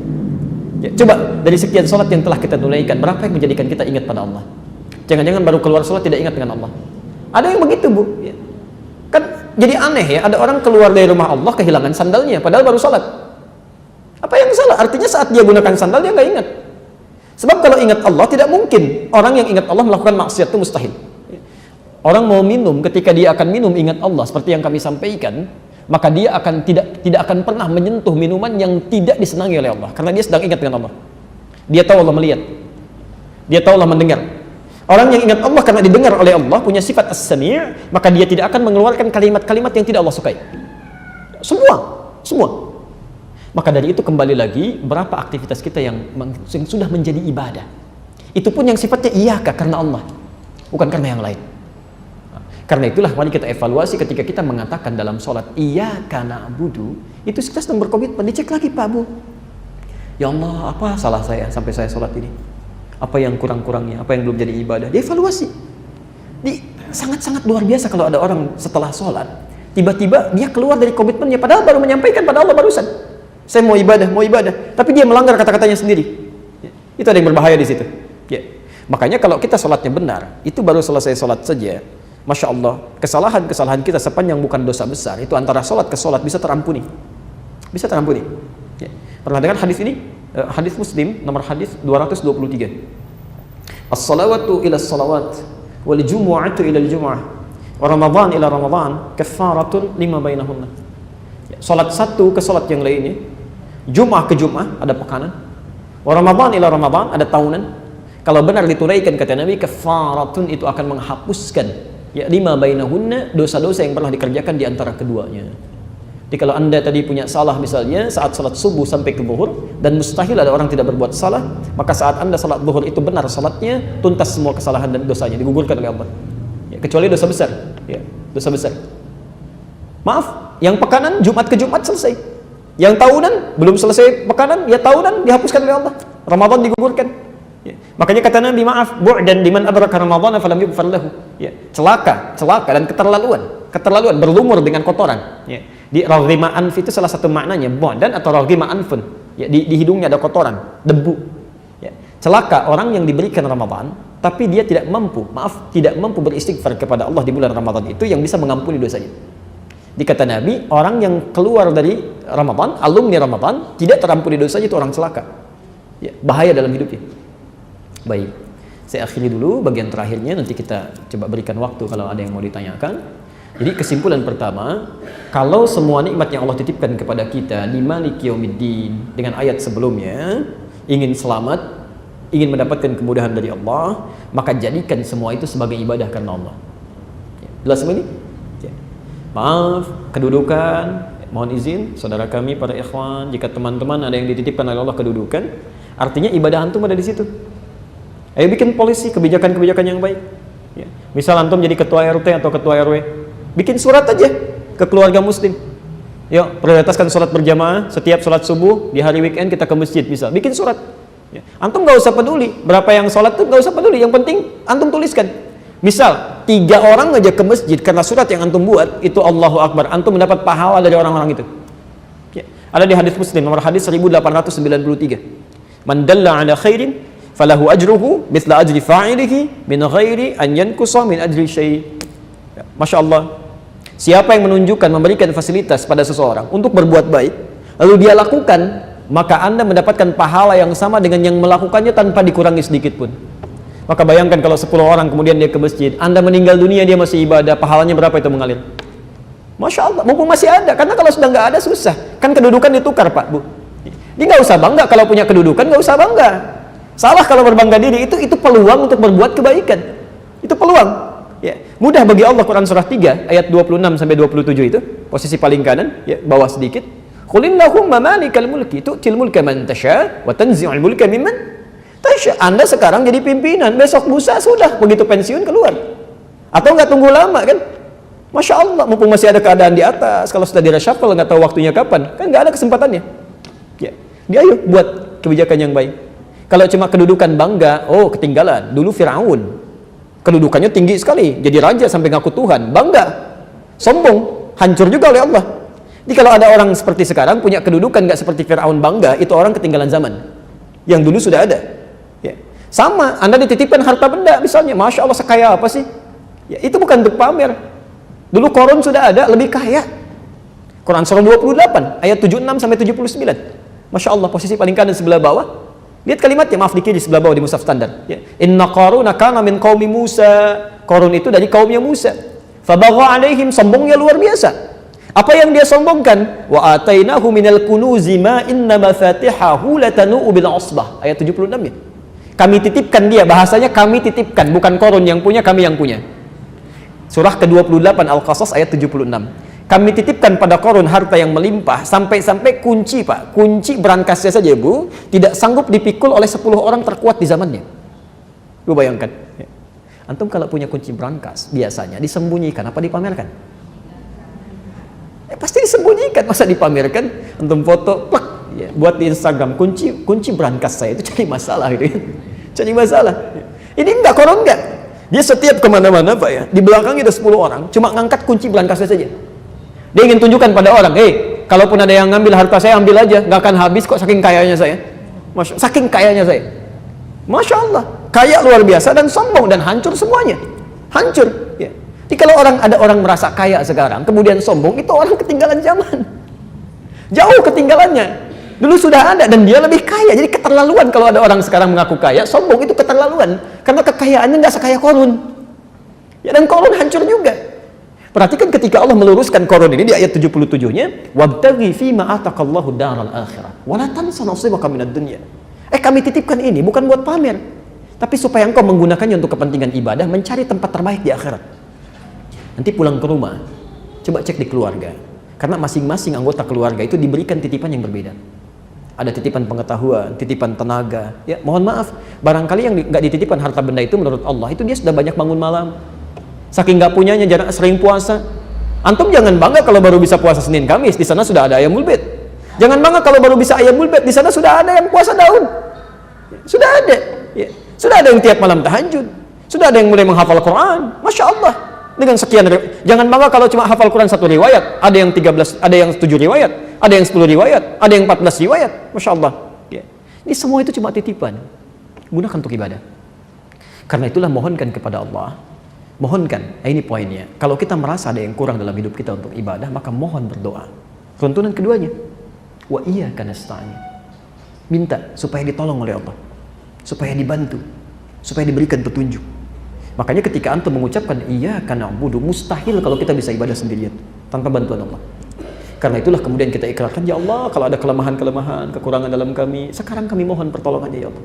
Bantu kami, berikan kemudahan. Maka kita ucapkan wa iyyaka nasta'in.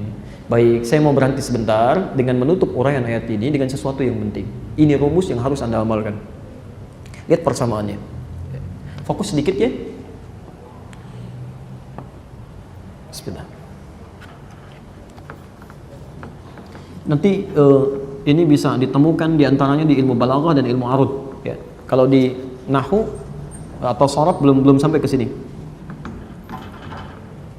Lihat saya teruskan rumusnya ya. Kenapa saya berikan waw di sini dan iyyaka nasta'innya pindah ke sini?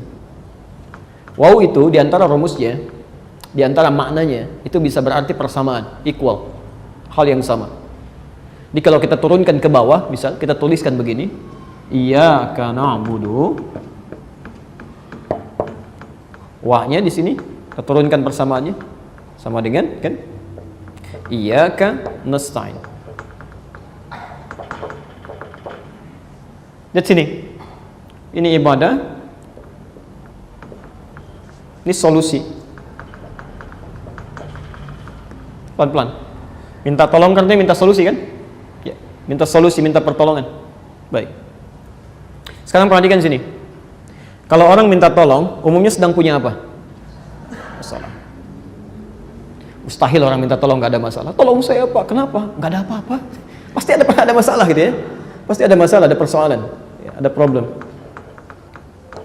Turunkan ayat Qurannya. Dan uniknya, semua manusia kata Allah itu diuji dengan masalah. Tidak ada manusia yang tidak punya masalah. Quran surah kedua Al-Baqarah ayat 155. Posisi paling kiri sebelah atas. Quran surah 2 ayat 155. Wala nabluwannakum bisyai'. Dan kalian sepanjang masih hidup, kami pasti akan uji dengan berbagai persoalan. Masalah itu dititipkan oleh Allah kepada kita, bukan ingin menjadikan hidup kita bermasalah, tapi ingin meningkatkan kualitas hidup kita. Sebab kalau tidak diuji dengan masalah, hidup kita tidak akan berkembang. Anak bapak ibu tidak menangis, bagaimana kreativitas orang tua muncul? Ya, mustahil itu. Nanti akan vakum aja kehidupannya. Dari mulai dilahirkan sampai tumbuh dewasa nggak pernah nangis. Anak orang lain terlahir nangis, anak kita diam misalnya kan, diam aja, itu kan bahaya. Nggak muncul kreativitas. Ya. Dan menariknya, pelan-pelan, ketika masalah ini didapatkan, saya agak cepat saja, agak cepat. Ketika masalah ini didapatkan, ditujukan kepada kita, itu Masya Allah, bahasa Qur'annya, itu ujian yang Allah titipkan kepada kita untuk membuat kita lebih baik. Lebih baik. Dan tidak mungkin, Quran surah kedua Al-Baqarah ayat 286. Ya. Ayat 286. Pelan-pelan. Dan tidak mungkin Allah menitipkan satu ujian, persoalan kepada kita kecuali kita sanggup. La yukallifullahu nafsan illa usaha. Allah tidak akan menitipkan ujian pada seorang hamba kecuali dia sanggup. Jadi mustahil Allah menitipkan ujian di luar batas kemampuan kita. Artinya, mohon maaf, kalau di antara kita sedang punya masalah, seberat apapun yang kita genggam sampai saat ini kita rasakan, jangan mengeluh. Karena menurut Allah cuma kita yang mampu, yang lain nggak bisa. Makanya dititipkan pada Bapak, karena Bapak yang bisa, yang lain nggak bisa Pak. Ya. Karena itu ketika kita punya masalah, yakinkan, Alhamdulillah Allah titipkan kepada saya. Artinya Anda yang dipercaya. Ya. Nggak usah ngeluh. Ya. Ngeluh itu nggak menyelesaikan persoalan, Bu. Kita mengeluh, masalah nggak akan tuntas, cuma datang masalah baru. Ingat betul, ketika Allah titipkan pada Anda, cuma Anda yang mampu, yang lain tidak. Ya. Dan nggak usah terlampau bangga, bikin status, ternyata cuma saya yang mampu, ya nggak usah. Ya. Itu bikin masalah, gitu kan? Baik. Jadi ini poin pertama. Ya. Saya beri gambaran sini ya. Lihat bagaimana keadilan Allah. Sebelum saya turunkan ke sini, lihat bagaimana adilnya Allah. Adilnya Allah. Tahu cicak? Cicak, baik. Bagaimana beraktivitasnya? Merayap ya? Baik. Makanannya apa? Nyamuk. Saya mau tanya, nyamuk bisa terbang? Cicak? Di mana logikanya? Ada makhluk makanannya bisa terbang, makhluknya enggak. Yang makan nggak bisa terbang, yang dimakan bisa terbang. Apakah nyamuknya cuma terbang aja? Cicak, gitu kan? Nggak mungkin. Cicaknya cuma lihat, itu mustahil. Ya. Tapi perhatikan pesan orang tua kita ketika memberikan syair-syair. Sebetulnya dulu itu ada kalimat-kalimat baik untuk kita renungkan. Coba lihat dulu, orang tua kita pernah menyampaikan satu syair. Cicak-cicak di dinding, diam-diam, Masya Allah, datang seekor nyamuk. Selanjutnya silahkan teruskan ya. Poin saya, perhatikan. Cicak-cicak di dinding, diam-diam merayap. Cicak ini merayap cuman diam-diam. Cuman diam-diam aja, tapi dia merayap. Yang menarik, datang seekor nyamuk. Bukan cicak yang mendatangi nyamuk, tapi nyamuknya datang. Kalau dia tidak merayap sekalipun diam-diam, nyamuknya nggak akan datang. Tapi karena dia merayap walaupun diam-diam, nyamuk datang. Siapa yang datangkan nyamuk? Kalau cicak aja merayap, yang terbang bisa datang, maka bagaimana dengan manusia yang bisa mengerjakan apapun? Mudah bagi Allah mendatangkan. Ya. Kalau dia tingkatkan kedekatannya dengan Allah, Allah akan datangkan, bahkan dari sisi yang tidak dia duga. Allahu Akbar. Cicak aja dapat, kenapa kita enggak? Ini nggak ada yang mustahil, ya, nggak ada yang mustahil. Baik, ini problem, masalah, pelan-pelan. Kita ingin solusinya. Ketika kita mohonkan solusi, ya, wa iyyaka nasta'in, ternyata yang menarik didahului dulu oleh ibadah. Kalimat solusi ini disandingkan dengan ibadah, dibuat persamaan. Ibadah sama dengan solusi. Seakan-akan ada pesan di Quran, jika seseorang punya persoalan dalam hidupnya, apapun itu, sebetulnya gampang menyelesaikannya. Yang punya solusi Allah, yang punya rizki Allah, kenapa nggak didekati pemilik solusinya? Ibadah. Ini mohon maaf, kalau Anda juga punya persoalan, bisa di kantor, masalah nggak tuntas, kan?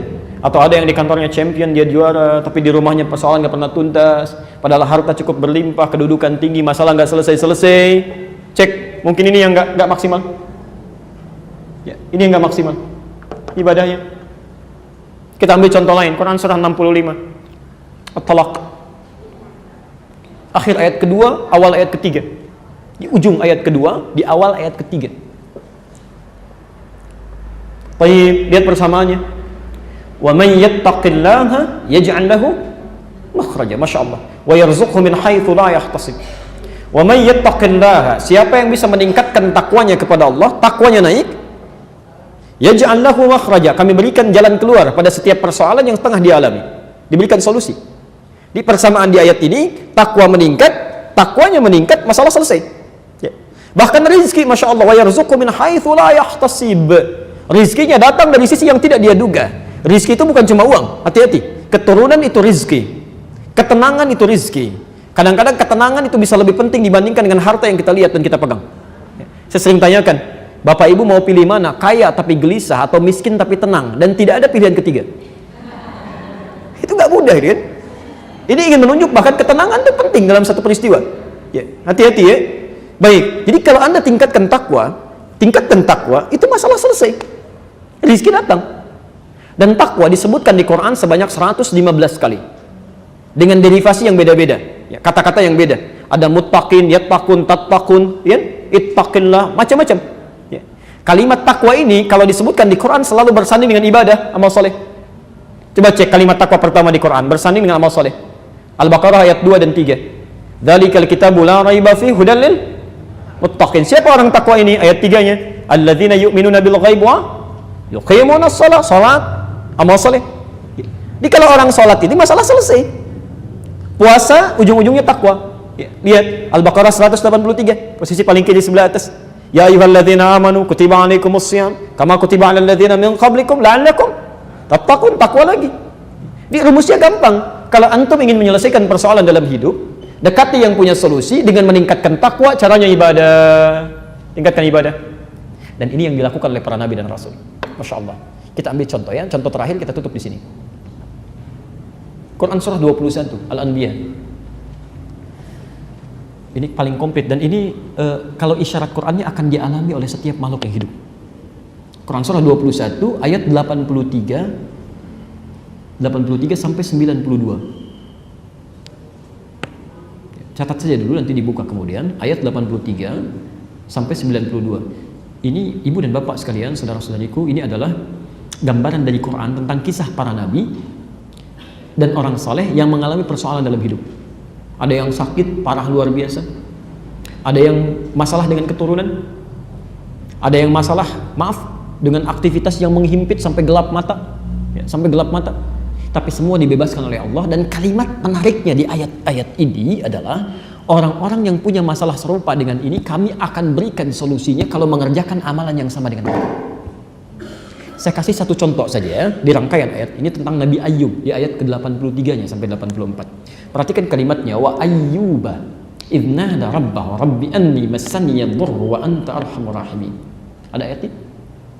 Quran surah 21 ayat 83. Wa ayyuba, biasanya kalau dalam bahasa Arab kalimat pertama dalam satu rangkaian kata itu biasanya menggunakan harakat dhammah rafa. Al-masjidu kabirun, hampir tidak dikatakan al-masjidah, selalu al-malu wal banuna zinatul hayatid dunya, ya, pelan-pelan. Di sini pakai a, wa ayyuba. A itu harakatnya, fathah, kasrah atau dhammah? Fathah. Apa artinya fathah? Fataha, iftahil bab. Apa artinya iftah? Fathah. Buka, terbuka. Fathah itu sesuatu yang terbuka. Wa ayyuba, dan kami buka kisah Ayub ini untuk menjadi inspirasi bagi siapapun yang melihat dan mempelajarinya. Ada ilmu nanti untuk membaca itu ya, diantaranya di ilmu arud. Kenapa harakatnya fathah, nasab, kuat, nasab itu kuat. Seakan-akan ingin katakan kami buka kisah Ayub ini supaya jadi inspirasi untuk Anda, menjadi motivasi yang kuat dalam kehidupan. Idnada rabbah, ketika beliau menyeru pada Tuhannya, diuji dengan penyakit luar biasa, Bu ya. Tapi jangan ngarang ya. Ini tidak disebutkan penyakitnya apa, cuma kondisinya luar biasa parahnya. Ya. Ada yang berspekulasi mengatakan penyakitnya itu penyakit kulit, ya. Kemudian ada belatungnya, begitu mau sholat dicopot dulu, setelah sholat dipasang lagi, nggak ada kerjaan ngarang-ngarang begitu, ya. Itu nggak ada. Itu zamannya Ali bin Abi Thalib, kalau ada yang seperti itu, besoknya nggak ngajar lagi. Nggak ngajar lagi, itu cerita-cerita yang muncul di masyarakat yang tidak ada sumbernya. Jangankan hadis sahih, hadis palsu aja nggak ada. Tidak ada. Itu karangan Israiliyat yang kemudian dipopulerkan kembali. Taib. Penyakitnya luar biasa, cuma diisyaratkan tidak pernah, mohon maaf, dialami oleh orang sebelumnya dan tidak akan diderita oleh orang setelahnya. Dan bukan cuma penyakit ini saja, kalau dirinci, ayat yang dituliskan sampai 84, ujiannya itu tiga. Ya. Ayub ini kan orang kaya, Masya Allah.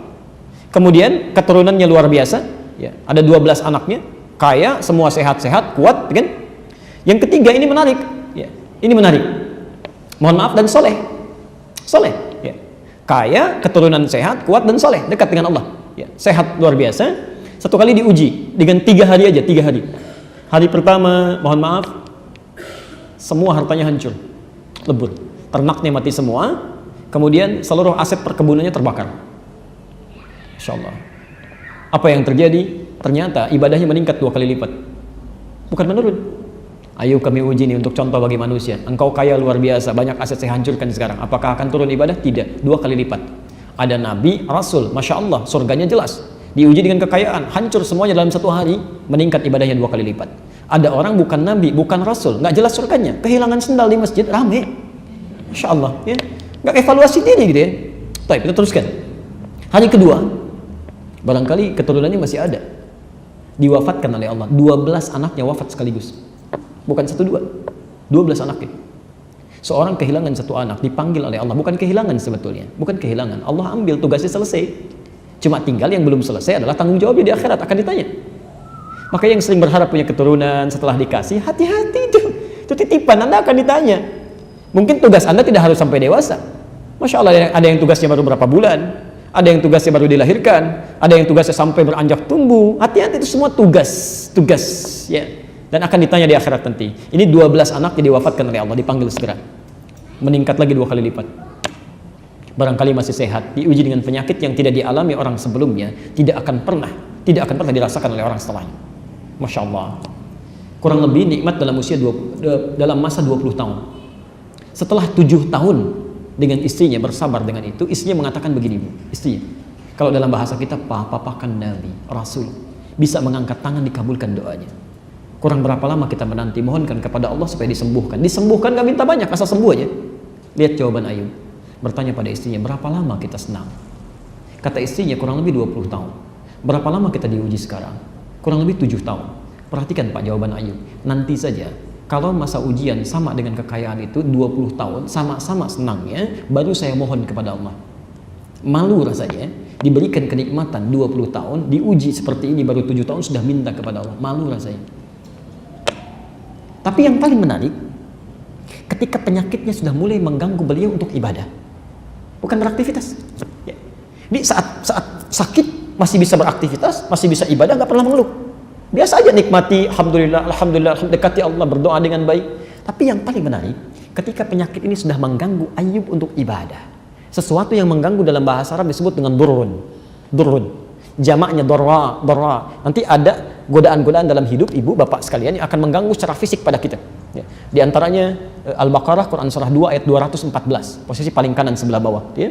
Am hasibtum an tadkhulul jannata wa lamma ya'tikum mathalul ladzina khalau min qablikum masathumul ba'sa wad-dharra. Ada penyakit yang mengganggu, ya. Ada godaan secara fisik, ya. Kalau Ayub kena penyakit fisik luar biasa, barangkali kita kasih hujan, ya, mulai kena fisik macam-macam. Nah, ini penyakitnya sudah mengganggu kepada ibadah, sulit untuk ibadah, ya. Kalau kita mau sholat susah gitu ya, baru berdoa.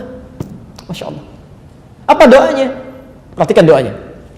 Rabbi anni massaniya dhurru wa anta arhamar rahimin. Perhatikan kalimat doanya. Ya Allah, penyakit ini sudah mengganggu saya untuk bisa mantap menunaikan ibadah kepadamu. Ya Allah, penyakit ini sudah mulai mengganggu saya dalam ibadah nih, sudah gak nyaman lagi ibadah. Sedangkan kau yang paling sayang kepada saya. Ya. Kalau dalam bahasa bebas, kalau yang paling sayang saja tidak mengabulkan doa saya, lantas kepada siapa lagi saya mesti minta? Allahu Akbar. Ketika kalimat yang disampaikan oleh Nabi Ayub melekatkan kata ibadah, langsung turun jawabannya di ayat 84-nya. Fastajabna. Ya, menggunakan fa, Pak. Saya pernah terangkan dulu ya, masih ingat? Ada menggunakan huruf waw, ada menggunakan thumma, ada menggunakan fa. Itu beda. Kalau pakai waw itu ada jeda sedikit. Kalau bahasa Qur'annya wastajabna, artinya Ayub selesai berdoa nunggu 5 menit jawaban turun. Kalau pakai thumma, berdoa saat itu barangkali besok baru terjawab. Tapi kalau menggunakan fa, itu artinya tidak ada jeda. Selesai berdoa, seketika jawaban turun. Fastajabna lahu fakashafna ma bihi min dhurrin. Kami langsung jawab doanya, kami sembuhkan dia. Bukan cuma disembuhkan saja. Masya Allah, ternyata Masya Allah setelah sembuh ini, apa yang terjadi? Tadi kan anaknya berapa? 12 kan? Setelah sembuh, kemudian istrinya mengandung lagi. Setiap kali mengandung, kembar, sampai mengandung 12 kali, lahir 24 anak. Wa atainahum mithlahum wa ma'ahum. Ya. Kami berikan kembali keluarganya yang hilang kemarin. Wa mithlahum ma'ahum, dan semisal mereka sama persis jumlahnya. Ya, yang semula merasa kehilangan 12 anak dikembalikan 24 anak. Ya, kebiasaan orang-orang pada saat itu, karena Ayub ini orangnya baik, dekat dengan sekitaran, begitu mendengar sembuh, ini kebiasaan mereka mengunjungi. Kalau dalam berkunjung itu bawa sesuatu. Maka Masya Allah sekampung kunjungi Ayub. Begitu datang kasih ini. Begitu selesai ternyata kekayaannya meningkat 2 kali lipat dari sebelumnya. Anda bisa bayangkan. Tapi yang paling menarik, di ujung ayatnya ditutup, demikian pula kami akan berikan pada orang-orang beriman. Yang punya masalah serupa dengan Ayub akan diberikan hal yang sama. Kalau dia melakukan amalan-amalan yang dilakukan oleh Ayub. Di antaranya apa? Para nabi itu meningkatkan ibadah. Ini. Bahkan dalam sakitnya pun yang diingat ibadah. Jadi kalau antum sedang punya masalah, dahulukan kepentingan ibadah dulu. Ibadah, itu yang susah cari pekerjaan. Apa motifnya? Jangan-jangan cari kerja untuk dunia aja, itu lama jawabannya. Lama. Hadirkan untuk ibadah, minta untuk ibadah. Ya Allah, mohon tunjukkan pada saya misal saja. Antum pengen 1 miliar, misal minta ya, banyak banget kan, ada kepentingan tertentu. Hadirkan dulu kepentingan ibadah, baru yang lain ikut. Ya Allah, hamba sudah berusaha ya Allah, beribadah sholat sedapat yang hamba minta. Cuma sampai sekarang belum bisa zakat ya Allah, yang sekiranya bisa memberikan bantuan kepada banyak orang.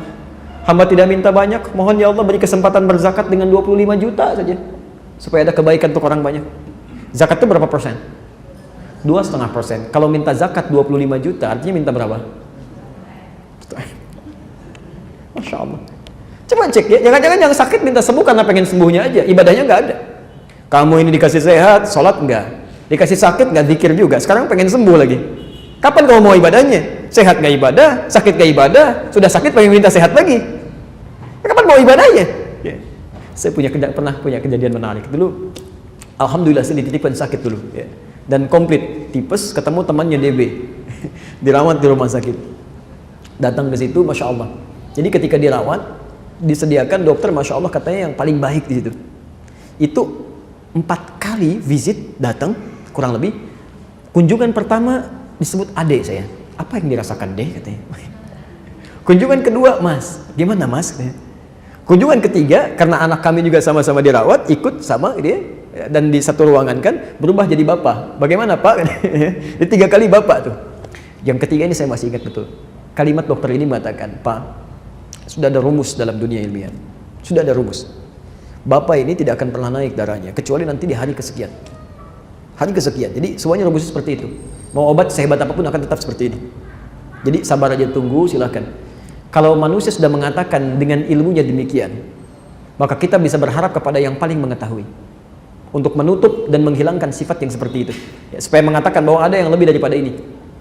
Maka malam-malam bangun, saya tayamum, kemudian kita mencoba sholat di malam hari, kita mohon kepada Allah, ya Allah, penyakit yang kau titipkan ini hamba terima dengan penuh kelapangan, hamba bersyukur kepadamu ya Allah. Namun nampaknya sudah membuat orang mulai sibuk, ya. Jadi ke rumah sakit sudah mulai banyak orang, ya, macam-macam. Hamba ingin meringankan mereka ya Allah. Jangan biarkan rumah sakit ini sibuk, jangan biarkan macam-macam, ya. Tunjukkan kebaikan. Tiba-tiba besoknya dokter yang biasa visit jam 11 datang jam 7. Ketuk pintu. Assalamualaikum. Begitu masuk, Ustadz, tiba-tiba panggil Ustadz. Ini harusnya gak begini. Kenapa kok bisa begini? Kenapa dok? Saya bilang. Ternyata sudah naik nih, sekarang sudah naik. Kayaknya doanya banyak ya kan. Jadi pada pagi itu tiba-tiba semuanya naik, berubah dan sehat lagi. Selesai. Kisah ini menyebar di rumah sakit. Tiba-tiba pasien yang ditangani dokter tadi, ada yang naik ke atas ke tempat kami. Ya, Tad, kami tetangga kan yang di Bekasi, anak saya sakit. Oh, terus kenapa? Dokternya sama dengan Ustadz katanya. Yang itu disuruh minum, tapi obatnya paling bagus gak sembuh-sembuh juga. Menurut Ustadz bagaimana katanya? Saya bilang kenapa datang pada saya? Ini, saya bilang ibadah, minta sama Allah, berdoa. Siapa yang doa? Ya yang sakit, saya bilang. Itu masalahnya, sebab anak saya nggak mau berdoa. Saya bilang silahkan, kalau mau selamanya di sini, minta pada Allah, dimintakan. Dan masya Allah ketika dilakukan berdoa dengan baik, mohon pada Allah antara hubungan dia dengan Allah, dan kita juga berdoa, dia, alhamdulillah, selang berapa waktu kemudian dia sembuh, dia keluar. Yang paling unik, tiba-tiba datang seseorang menjenguk, menyampaikan satu kertas. Apa ini, Ustadz? Ini mohon, ini doa untuk anak saya. Terus kenapa? Ustadz kan sedang sakit. Doa orang sakit kan diijabah lebih cepat 2 kali daripada yang sehat. Mohon doakan deh. Jadi kadang manusia itu ada-ada saja ya dalam kehidupannya. Baik, jelas ya? Jadi poinnya, iyyaka na'budu wa iyyaka nasta'in, memberikan gambaran pada kita semua nikmat, semua titipan Allah gunakan untuk ibadah. Supaya hidup kita nyaman. Ya. Yang kedua, mohon selalu pertolongan Allah untuk menyempurnakan ibadah kita, karena kita bukan makhluk yang sempurna. Yang ketiga, setiap Anda punya kesulitan dalam hidup, maka selalu tingkatkan ibadah untuk memudahkan itu. Saya bacakan hadis terakhir sebelum saya jawab barangkali 1 atau 2 dari sini. Yang tadi dituliskan Abu Dawud nomor hadis 649. Ibu masih ingat? Bapak masih ingat? Bukankah tiap hari 17 kali kita bacakan ini? 17 kali? Kapan kita bacakan? Belum salat. Seharusnya masalah kita selesai. Selesai. Ya. Lihat hadis kuncinya. Saya langsung ke ujungnya saja. Idza qala al-'abdu, kalau seorang hamba berkata dalam salatnya, iyyaka na'budu wa iyyaka nasta'in, ya Allah, untukmu saja kami menjadikan aktivitas kami sebagai ibadah. Wa iyyaka nasta'in, dan sekarang kami punya persoalan, mohon berikan solusi. Perhatikan jawabannya. Qala Allah azza wa jalla, maka Allah menjawab seruannya ini. Jadi ketika Anda membaca Al-Fatihah itu Allah jawab. Hadza baini wa baina 'abdi, ini perjanjian antara aku dengan hambaku. Wa li 'abdi, dan kalau hambaku benar ibadahnya, masa'ala, maka sekarang pun apapun yang dia minta aku akan berikan, apapun yang dia minta aku akan kabulkan. Jadi seharusnya kalau kita bacakan itu selesai tuntas. Makanya dulu ada seseorang yang pernah, mohon maaf ibu dan bapak sekalian, yang pernah berumah tangga puluhan tahun belum mendapati keturunan, lantas suaminya bangun, berdoa dalam berdirinya, bangun dalam sholat, berdoa dalam sholatnya. Masya Allah, ketika dia sholat masih berdiri, turun jawaban, kamu akan punya keturunan. Sampai kaget orang itu. Ya, nanti dirangkum di Quran surah ketiga Ali Imran ayat 38 sampai ayat 39, posisi paling kanan sebelah atas. Dan kita berita baiknya tiap hari ditawarkan. 17 kali kurang apa lagi? Tiap hari itu. Tiap hari dalam salat. Kata Allah, "Hadza baini wa baina 'abdi wa li 'abdi ma sa'al." Ini perjanjianku ini dengan hambaku, kalau benar ibadahnya saya kabulkan apapun yang diminta. Masya Allah.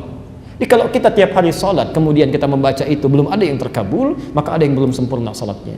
Harus ada yang diperbaiki, ya, ada yang diperbaiki. Tapi kita cukupkan dulu sampai sini untuk bahasan kita. Mohon izin kalau kita coba bahas sejenak, ya. Kita berhenti sampai jam 3. Nanti jam 3 saya mohon izin pamit karena kami harus ke kawasan, ya, ditunggu untuk asar nanti.